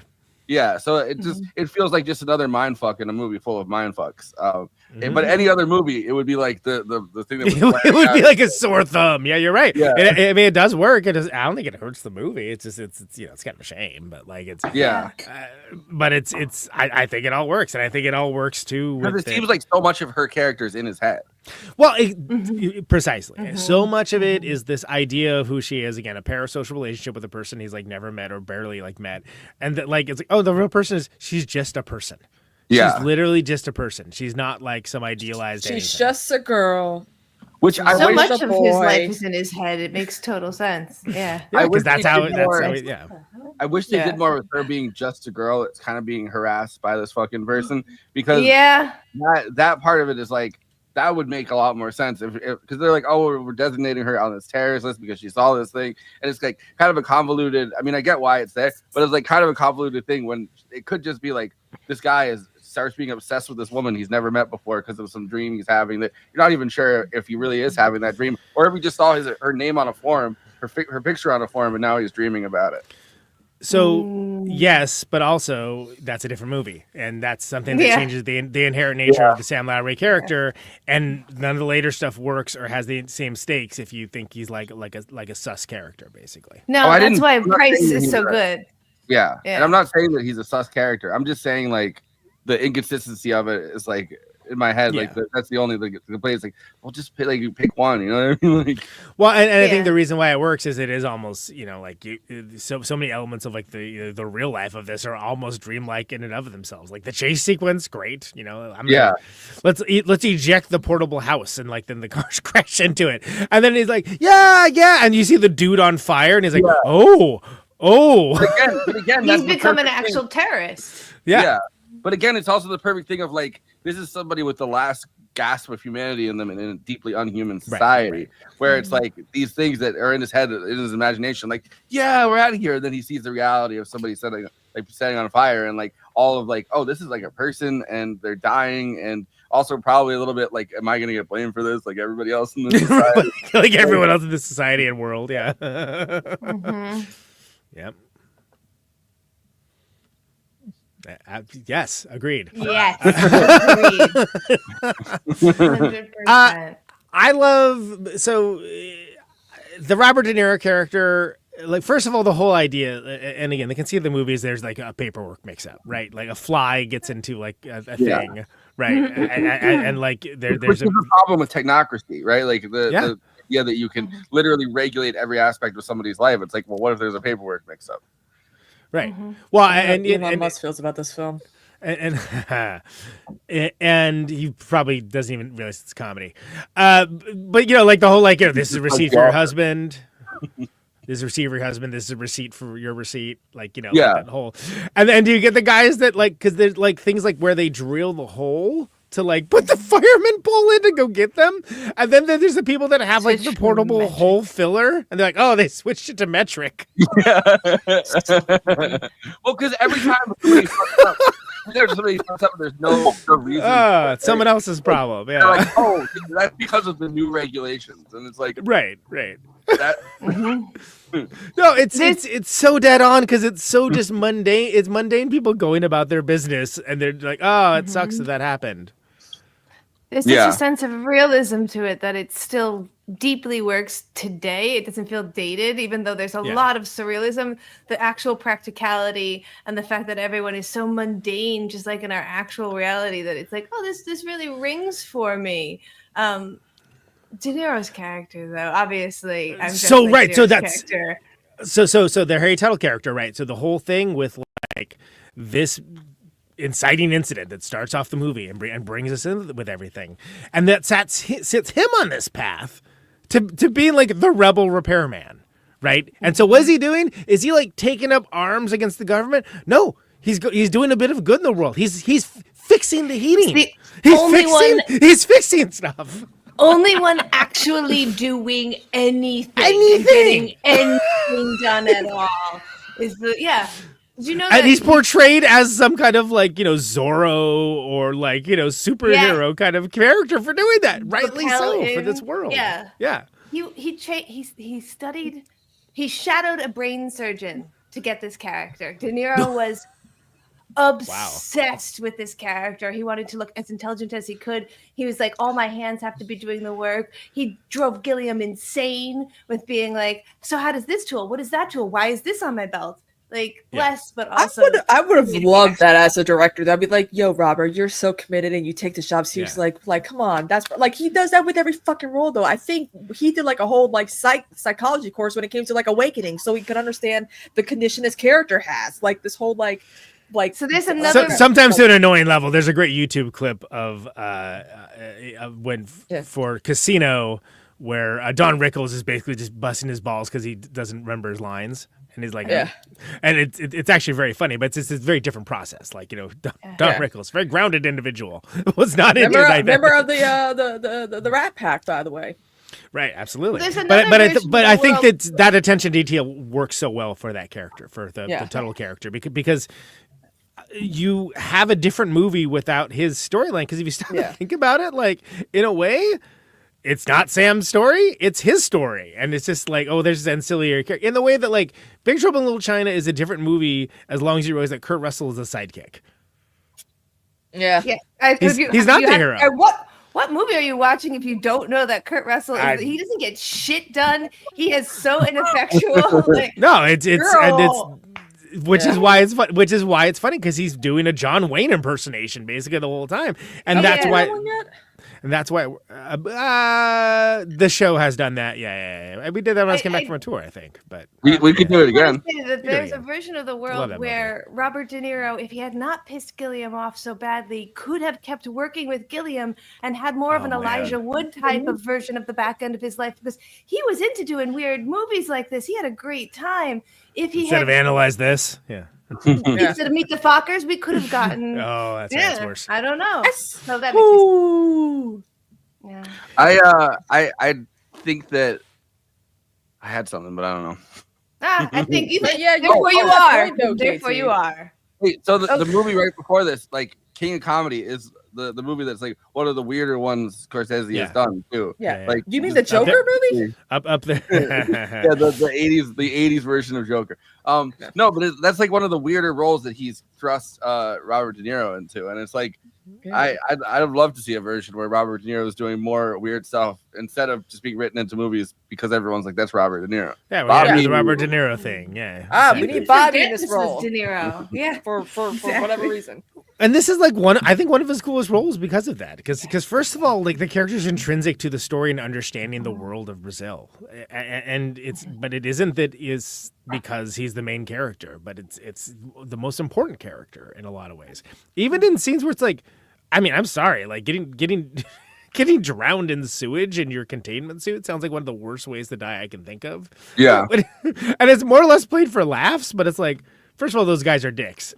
Including Bob Hoskins, the cinema's Super Mario Brothers. Who I'm still surprised. That's why he got Super Mario. When he died, they said British actor. I'm like, wait, what? I'm like, British actor? I'm like, he's I expect him to be like, hey, what are you fucking doing here? What do you mean? I saw him in Mermaids. See, I think maybe it's a generational thing. I think of him as in Who Framed Roger Rabbit is what I think. I didn't see him as Cher's love interest in Mermaids because she's Cher and he's Bob Hoskins, so it's like, what? Anyway, this is the one where he gets drowned in sewage in a containment suit. So there you go. Yeah.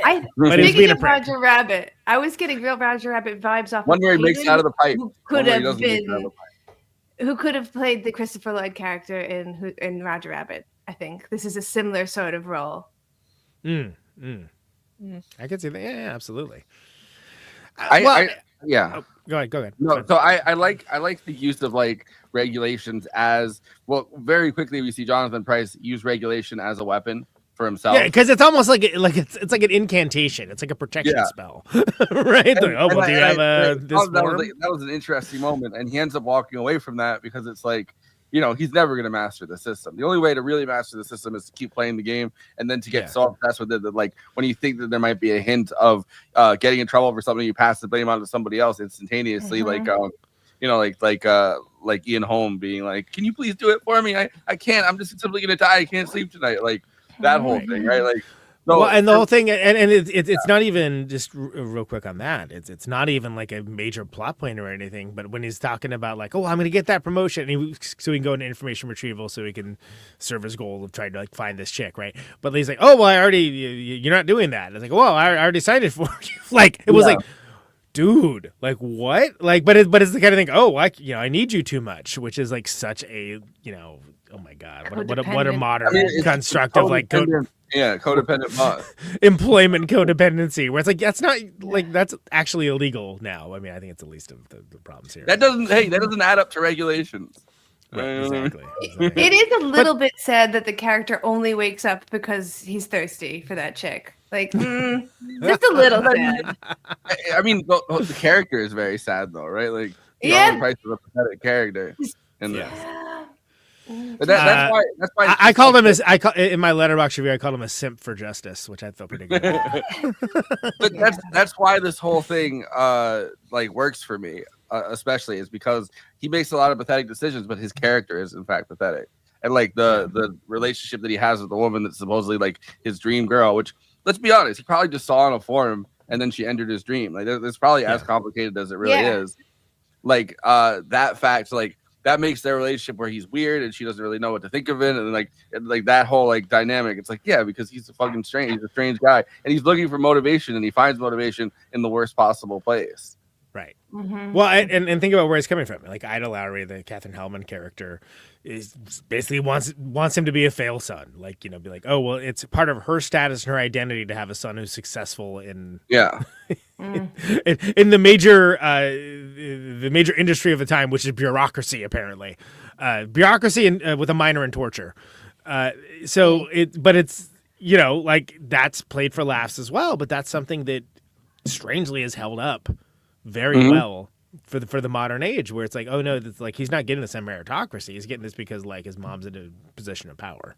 Well, and that's the only way to. I mean, in a society like this, right? Like, that's the real way to succeed, because nothing in the society makes sense. Nothing in the society is based on merit. Right. They probably ended up killing all the best people in the society because, you know, like torture them to death when they strayed outside of the set path. So we're probably dealing with like almost like an idiocracy type situation here. Well, and look at the actual job when he gets there. Like it's objectively worse than his already terrible job. Yeah, and you see that in De Niro, the only character that's actually achieving anything is instantly pushed out of the system and sought to, you know, a laborer.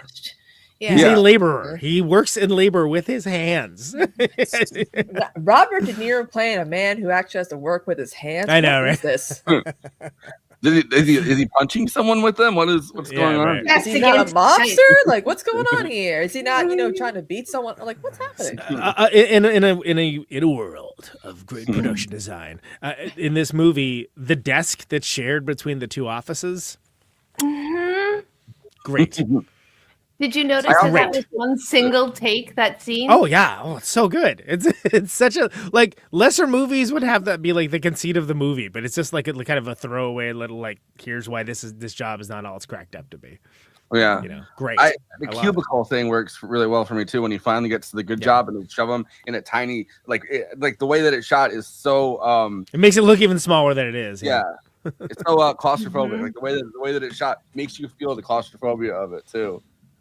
So like you get to share a table, or you get a cubicle that's so small that like papers on your desk look like a giant pile. Someone asked, wasn't Robert De Niro a carpenter before he got into film? I thought that was Harrison Ford. Harrison Ford, yeah. But it's that also was Nick Offerman. It's a lot of people, technically. Yeah, because I know Robert De Niro technically was a bit of a nepo baby because his father was an artist or something like that. His mother was a poet or something. My father was an artist. I guess I'm something of a nepo baby myself. Yeah, so you talking to me? You might have seen his sculpture, giant boxing glove. Absolutely. What is, you know, like I love a little aphorisms, like an empty desk is an efficient desk. You know, all of this sort of like things that would just, on the face of it, you could probably find them like at an Office Max or something to like buy, like as also actual like thing. like some like people don't realize how quotable this movie actually is, especially when it comes to like office work. Oh yeah, like it's like Office Space. Like without we wouldn't have Office Space if it wasn't for Brazil. Yeah, absolutely. No, I mean it's. But you know, if they introduce a TPS form in Brazil, nobody would bat an eyelash, right? You know, the right color covers. Exactly. It's a more innocuous and friendly version of that. Oh, go ahead, Kitty. But at the same time, it has scenes that are hauntingly sad. The scene where she's screaming, what did you do with his body? Like, I still remember that from the first time I saw that as a kid. It hit so hard. So, like, there's this hilarity, and then there's real intensity. Yeah, no, well, that's one of the reasons for me why that's why it's one of my favorite movies of all time, because it does all these things and does it real well, and it does it so uncompromisingly, and it does it so efficiently too, which is crazy. I know I'm the one always bitching about any movie over 2 hours. I understand. I'm just saying that like this. I am maybe the only one on the panel that has seen the Love Conquers All cut.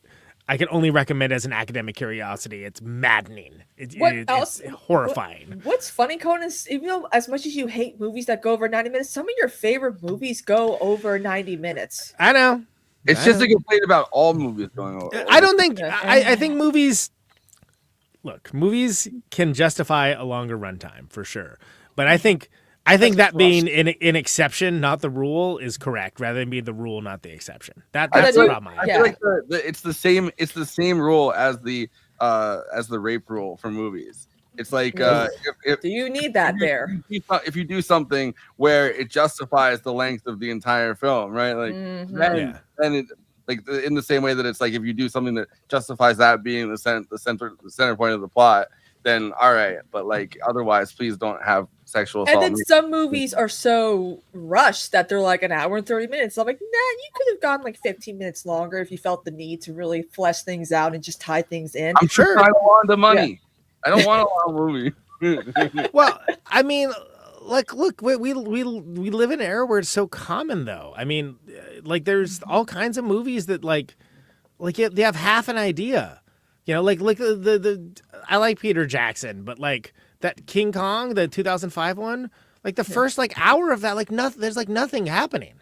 He's a monkey. He's a monkey and he's big. Well, it's a lot what like do you need to know, man. It's a lot like food in America today. The dishes are getting so expensive; they have to bloat the size of the dish to justify the price. So it's so expensive to go to the theater. They have to make movies longer, so you feel like you're paying for something that you an experience. I don't know. Right. Yeah. Right. For something like Magnolia or Shortcuts, it makes sense. There's interweaving narratives. There's like, you know, stories that go even Wolf of Wall Street's even good, even though it's sort of like, here's how to do cool guy stuff. It's like, well, that's not really the point. Or even like shows like House of the Dragon, which the entirety of season 2, nothing really happened. They were supposed to go to war like the end of the last episode of the first season. What's going on here? Rhaenyra one of those Pirates of the Caribbean movies is almost 3 hours long, and I'm like, wow, that's like the Transformers get long too. They needed one that Johnny Depp was nominated for an Oscar for too, which I was like, what? Can I Oscar? What? How is it gonna be longer than The Deer Hunter? Anyway. What is the shortest movie that you like, though? So we're naming all these long movies. What are short movies that work? Oh, I know. The Unknown, a silent film starring Lon Chaney and a pre-famous Joan Crawford. Really good movie. It's like an hour long. Right. So that also depends on what you're talking about in terms of like, are you talking about feature lengths? Because there is actually a definition for length for feature length and beyond that. I mean, that's a larger conversation. Yeah. I mean, this classic after party material here. But I like a movie that leaves you wanting more, big time. But sometimes maximalism is maximalism, and that's fine. That's a fine place to be. But not every movie should be 2.5 fucking hours. I'm sorry. And some sequels end up not doing as well as the first film too. So it's like, oh, you gave us more. Well, yeah, you gave us more. The second one isn't as good. Yeah, exactly. What's up, Terrence? I got more for you. No, sir. No, please. It's enough. We've had enough. All right. So, Letterboxd, of course, is a place for film lovers to talk at, with, and to each other about the films that they love, maybe the films that they didn't love, maybe the films that they, and I kid you not, were thirst posting over a young Jonathan Pryce for. Not kidding. Real thing. Of course, all of this is it's a bottom-up democracy. Everyone gets to have their say, not just Siskel's and Eberts of the world. Everyone gets to chime and opine about all the stuff that they want to talk about for all the movies. And, of course, for the purposes of this bit, this is best expressed succinctly. You keep it short. You keep it succinct. Collect these things together all for the kittens. I do it for the kittens, really. Yes, you do. Every week for the movies that we cover on this show, these are the Letterboxd one-liners for Brazil. Forrest, let's roll them. Let's go. If I was in this situation, I simply would have voted. Pretty good. Sure. You can vote your way out of this one, sister. I promise. Yeah. You could vote for what? You could vote for 5% less paperwork. Right, exactly. That's the best you can hope for. I wish I could write a review for this, but I have to fill out a 27B6 form first. I'm a stickler for paperwork, you see. Yeah, absolutely. Some vigilantes fight crime, others fix the air conditioning in people's homes. Okay. And which one gets more done? Doing the Lord's work. Exactly. Batman, take a note. Exactly. Miss when dystopian used to mean Orwellian bureaucratic nightmare and not shitty YA power fantasy. True. Yeah.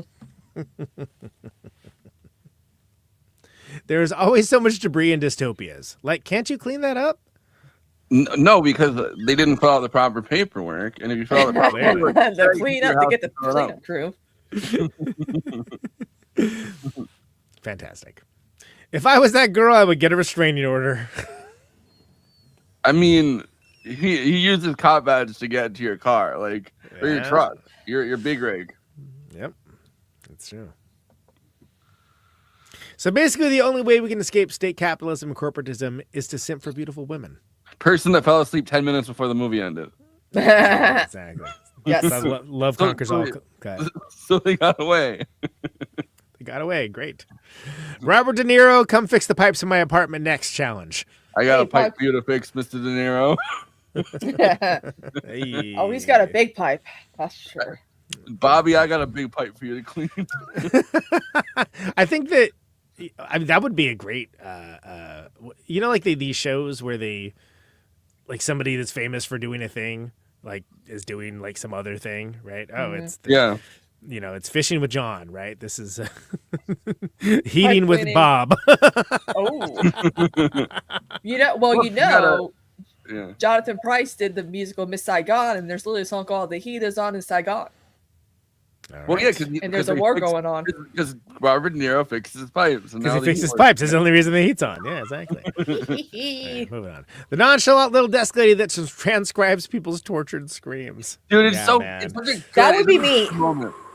You think you can handle that? You think you can handle the responsibility? I've been desensitized enough as it is. The other thing about that scene, right? They're in a computerized world, everything, and she's using a typewriter. She's right. The least efficient way to possibly do it, and it's like a perfect like symbol for how I had something about this in the intro, and then I cut it because it was getting too long. But like, there's a perfect symbol for like the inefficiency and banality of this society. Is like she's typing all this up on a typewriter. Did they not have computers in the future dystopian world? They do. They have computers everywhere in this movie, but she's still typing it on a typewriter. That one guy doesn't know how to use his computer, I guess, even though he claims he does. And then that's another really funny bit. He clearly doesn't know how to use the computer, and he's like, "Oh, I could track her down for you." And then he tries to like bullshit his way out of it by being like, he's like, "Oh, well, some women want you to leave them wanting more," or something like creepy like that. And it's like he clearly just can't use the computer. Yeah, absolutely. After the opening scene, my dad paused the movie and sighed for 2 minutes before saying to me, "This was supposed to be a satire," before sighing for another minute with his head in his hands, then playing the movie as if nothing happened. 10 out of 10. You sit down and watch a nice movie and to like laugh or whatever, and you're like, more paperwork. God damn it. I was thinking more about the totalitarian nature of the oppressive bureaucracy. Whatever. Anyway, moving on. Dad movie night. Dad movie night is the tag. So there you go. Proof that autism Riz is the only thing that can spiritually save a man from an HVAC-based dystopia. I mean, fair. Yeah. No notes. Brazil seems like such a fun and bright country. And what a fun song. I'm sure the movie will reflect that. And now it's because President Lula. Exactly. Lula. Those are the Letterboxd one-liners for Brazil. Please follow the show on our Letterboxd HQ account at Movie Night Extra, where we're covering all of the great movies that we have on the show, along with bonus material clips, all those kinds of wonderful things on the wonderful Letterboxd platform. Information retrieval, not information. At Always Flock over there. That's your host, Forrest.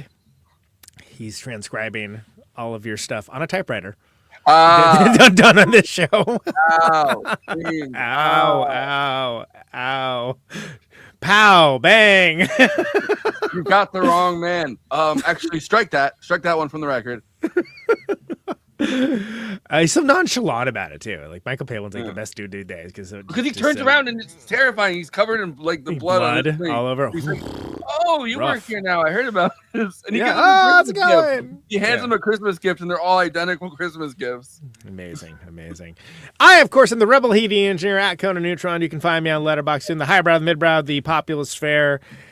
Criterion Challenge 2025 coming up in, I think, about a week and a half. KT is going to do it with me, so we're going to stream our choices for that.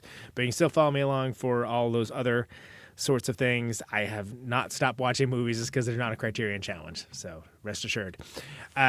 President Lula, Kristina down there, Really? That's a bold statement. I'm Kristina, on a logging kick for you. So, Yeah, actually, I just logged because I forgot I watched Mermaids earlier today. Love that movie. And I logged it just now because I was like, oh, wait, I love this movie. Let me log it. So if you want to see what she thought about Mermaids or anything else, please follow Kristina at I'm Kristina and see what she's up to over there. Movie Runtime. It's Kt Baldassaro, the Ministry of Film Reviews. It's good. Solid. Yeah. So she's logging movies just like this one, as well as so many others that are on both her show, Movie Runtime, and What If I Don't Like It, and also ones that aren't even on those platforms at all. Amazing as that might be. Let's hit it with the plugs. If you're watching us on YouTube, please like and subscribe, and then hit the bell to get notified whenever we're streaming. And we'd humbly request that you watch the video to the end, because it helps us with the algorithm and helps more film fans to discover the show.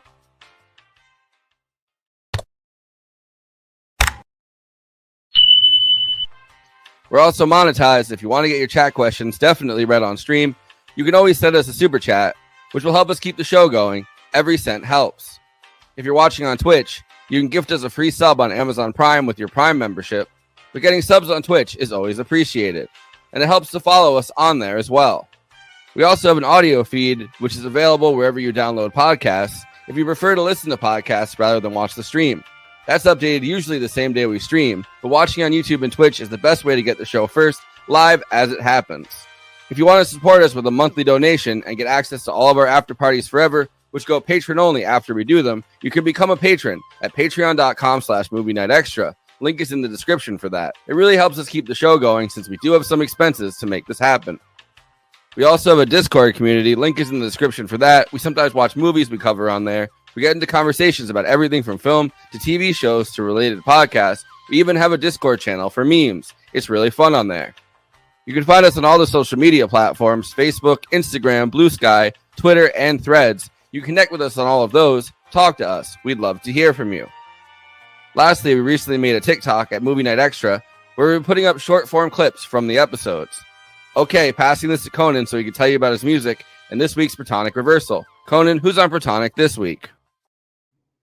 Yeah. The Michael Crane episode from Retox, Dead Cross, and Cunts.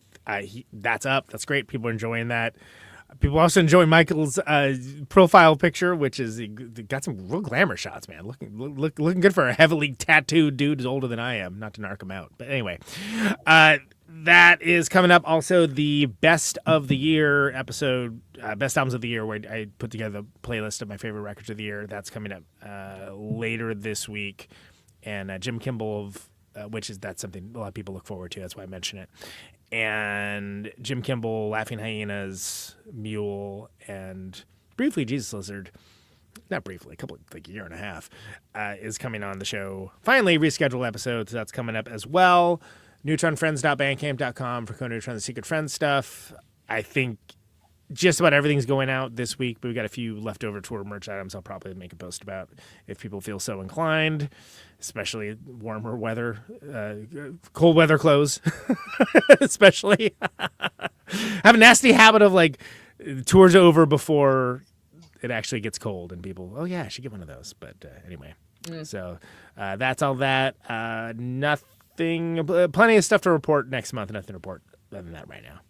Well, Conan, we're doing your birthday stream on Thursday. It's my birthday on Thursday. Yeah, forgot about that. I have a little surprise for you. I needed to show you this today because it's going to be going on YouTube, and then you'd have seen it and then been like, oh, what's this? We had Chris whip this up. That's awesome. Oh, that's so cool. I would totally wear that Venom hoodie, by the way. I knew it. I would totally wear that. Even though, can I say I haven't seen any of those Tom Hardy movies? I don't know if I like it or not. It's given 1990s PG-13 vibes. They could have went with a rated R. Spider-Man from one of the first issues. Yeah. It's a Secret War Spider-Man. Fucking naked. Right it is. Yeah.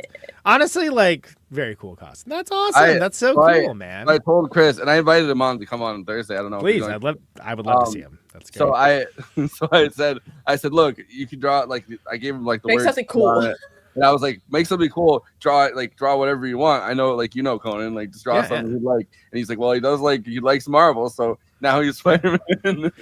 Right. I mean, I was a big Spider-Man and X-Men fan years and years before there was ever a single Marvel movie. Like, and to this day, like, look, Spider-Man's one of my more identifiable characters, like Peter Parker especially. Dude, whether he's 30 or whether he's 15.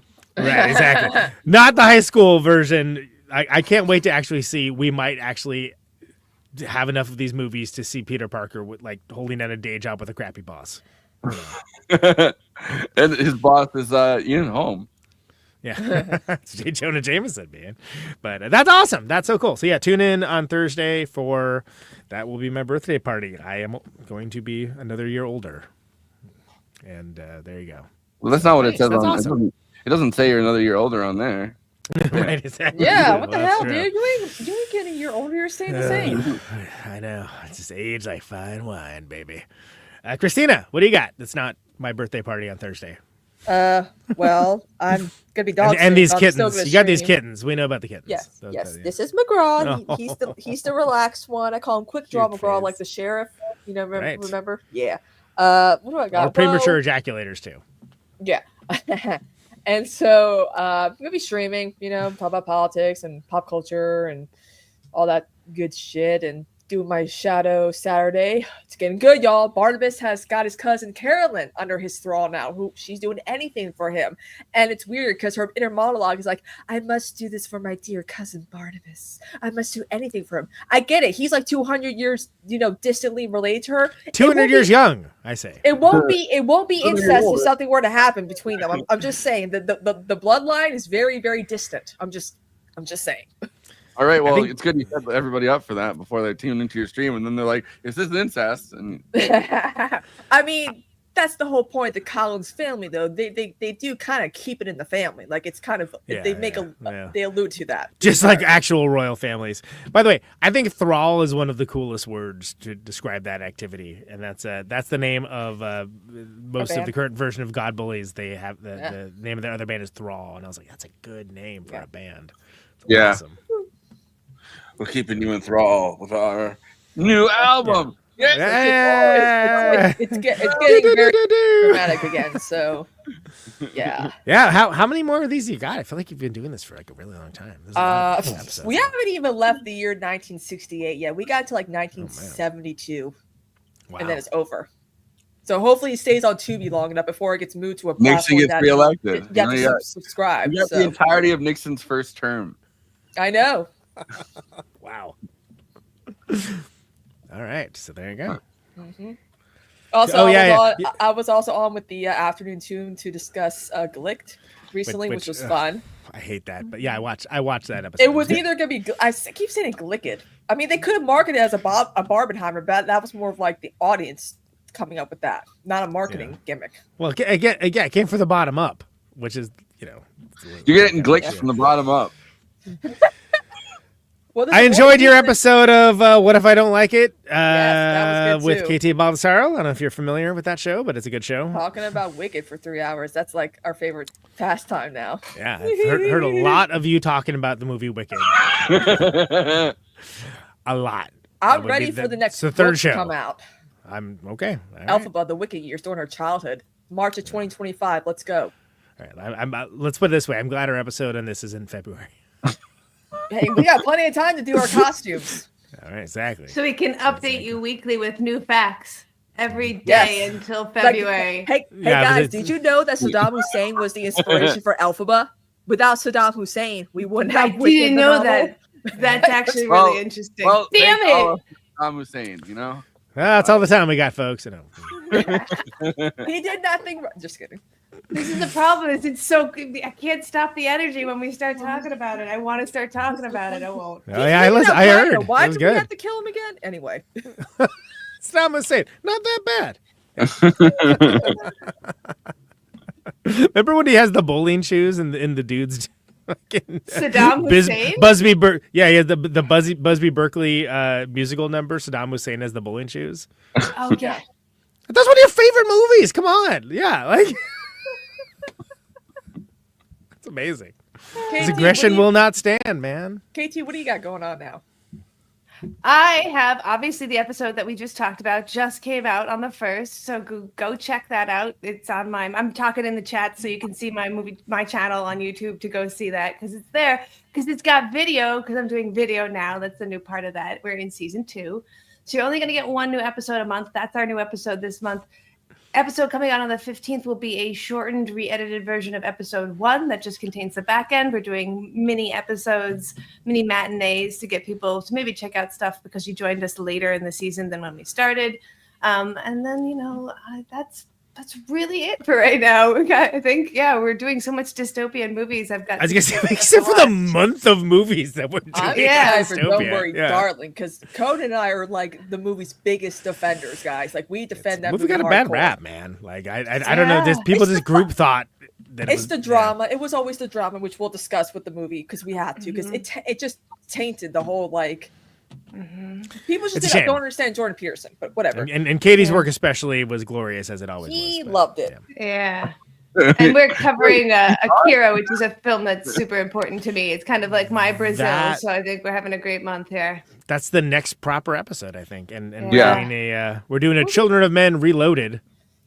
That's gonna be next week, which is kind of ironic considering what Children of Men is about. Well, hey, like I said. oh, and I forgot to say the episode in the next month is going to be a little interesting. The new one. I found someone whose favorite movie is Back to the Future 3. Favorite movie. They've seen Back to the Future 1. Whoa. Okay, all right. They've never seen Back to the Future 2. Okay. And Back to the Future 3 is their favorite movie. Wow. All right. You're doing Back to the Future 2 that. Yeah, okay. So maybe they went. Kids are not ready for that one yet. Maybe they went to the local library fair, and the only thing that they had was Back to the Future 1 and Back to the Future 3. Didn't have Back to the Future 2. They said, I don't need to see it. I think I got 2 of the Back to the Future movies at the library fair. Back to the Future 3 canonically has ZZ Top in the Old West, like playing. Whatevs. They're timeless vampires. What happened? We don't talk about Back to the Future of 3. I'm shocked. I'm absolutely astounded that somebody would have. Yeah, I don't know. I'm shook to my core, but okay, can't wait to hear it. But Kristina, do you have some final thoughts on Brazil? Yeah. So I really enjoyed this movie. Even when I was younger, I just love the vibes and like the sets and cinematography and the editing was always good, and that's something that I paid attention to when I was young because I really did not know anything about the plot when I was 6. Watched it with my pop-up, but then it was like a lot of those movies that I watched when I was younger with him, I watched later on as I got older to understand it more, and it did give me like George Orwell 1984 vibes, but better executed as someone who loves 1984 and just did not like the movie version. And so this is like 1984 but better, and I like that I'm surprised they didn't just call it 1985. Jonathan Pryce, I'm amazed that that this was his breakthrough and people were taking him seriously as an actor. Robert De Niro does really well in his role, something kind of different from what he usually does. And this is definitely like one of those like you have to see this movie like before you die type of situation. Yeah, you die at the hospital because they can't finish figuring out all that shit. Exactly. And also, McGraw, do you have thoughts? No. I really like this movie a lot. I did not understand it, but I liked watching all the cool stuff happen in this movie. I especially liked it when things moved quickly, so I could handle it. I can get back to playing with my brother. I don't know if I could fill out paperwork with my paws, but he goes back playing in my lap cat right here. But KT, final thoughts. There are very few films that are gonna be considered like homework for film school for being interested in films, and this is one of them. And there are very few that are fun to watch. So when you're torturing yourself with watching some of these films because they are considered necessary to speak within the medium, Criterion Challenge 2025 coming up. Sprinkle Brazil into your life to remember that, like, there is an importance to the medium, and there is a way to do it that is entertaining. And if you haven't seen it, for the love of fucking Christ, watch it already. Yeah, what are you doing listening and watching to this? Turn this off and go watch that. Conan. Yeah, well, this is not just my favorite Terry Gilliam. It's one of my favorites of all time. I think it's a benchmark for all dystopian movie fiction, dark comedy, high watermark for world building and production design. I think in the face of an overwhelming totalitarian nightmare, dumbly and callously grinding forward, what more can you do but be a rebel repairman doing a little bit of good in the world? Yeah. Perhaps that's all we can hope for, right? The rest of us are just along for a ride we barely understand, let alone have control over. And the truest horror of all is mediocre misery, which is all pervasive. I agree that I think this is 1984, but more effective because we get elements of the dark humor, absurdity, and we get to laugh at the all too real horrors in a way that is a coping mechanism. As I mentioned, this movie pretty much changed my world when I saw it in high school. I expected some lighthearted Python era laughs, and I got Troll Kafka nightmare, basically. And I was forever doomed to dig deeper into cinema for forever. And one more time, got to give a shout out for one of the all-time great movie endings. You know, again, Sam, whose truest power was being a simp for justice. He may not quite have gotten his happy ending, but he did find a way to escape. Okay, what type of happy ending are we talking about, though? You can get a happy ending in this world, but don't I feel like necrophilia. The cut was a minute and a half longer, actually, and in good taste, he decided not to do it. But yeah, I'm really glad to cover it, and I think it's a great episode. Good. And I think it's the best role that Michael Palin ever did. It's really good. Yeah, he's really good at it. I mean, I guess this and A Fish Called Wanda, which I want to talk about one day. I would love to cover A Fish Called Wanda. That movie's great. Yeah, that would be little bit more on the, like, maybe that's what you would expect when you're like, hey, we're gonna watch a Python movie. I was like, very young and I rented this and I expected something like that or like like Monty Python, and I think I made it like 20 minutes in and then turned it off and I was like, this is horrible. This is really rough. Wow, this is awful. All this paperwork. So much paperwork. And the worst part about it is all the paperwork. All right, well, we'll be back on Thursday for Conan's birthday, singing happy birthday, doing more Spider-Man stuff, doing some trivia. We'll sing happy birthday in German, which will take us exactly 15 minutes. I'm not kidding. That's how long it takes to sing happy birthday in German. That's how they bring you over to the other side, because by the time they finish singing happy birthday, you're dead. It's literally like the longest word ever of like just saying happy birthday. It always amused me when I took German class. All right, well, find out what that word is next on Thursday.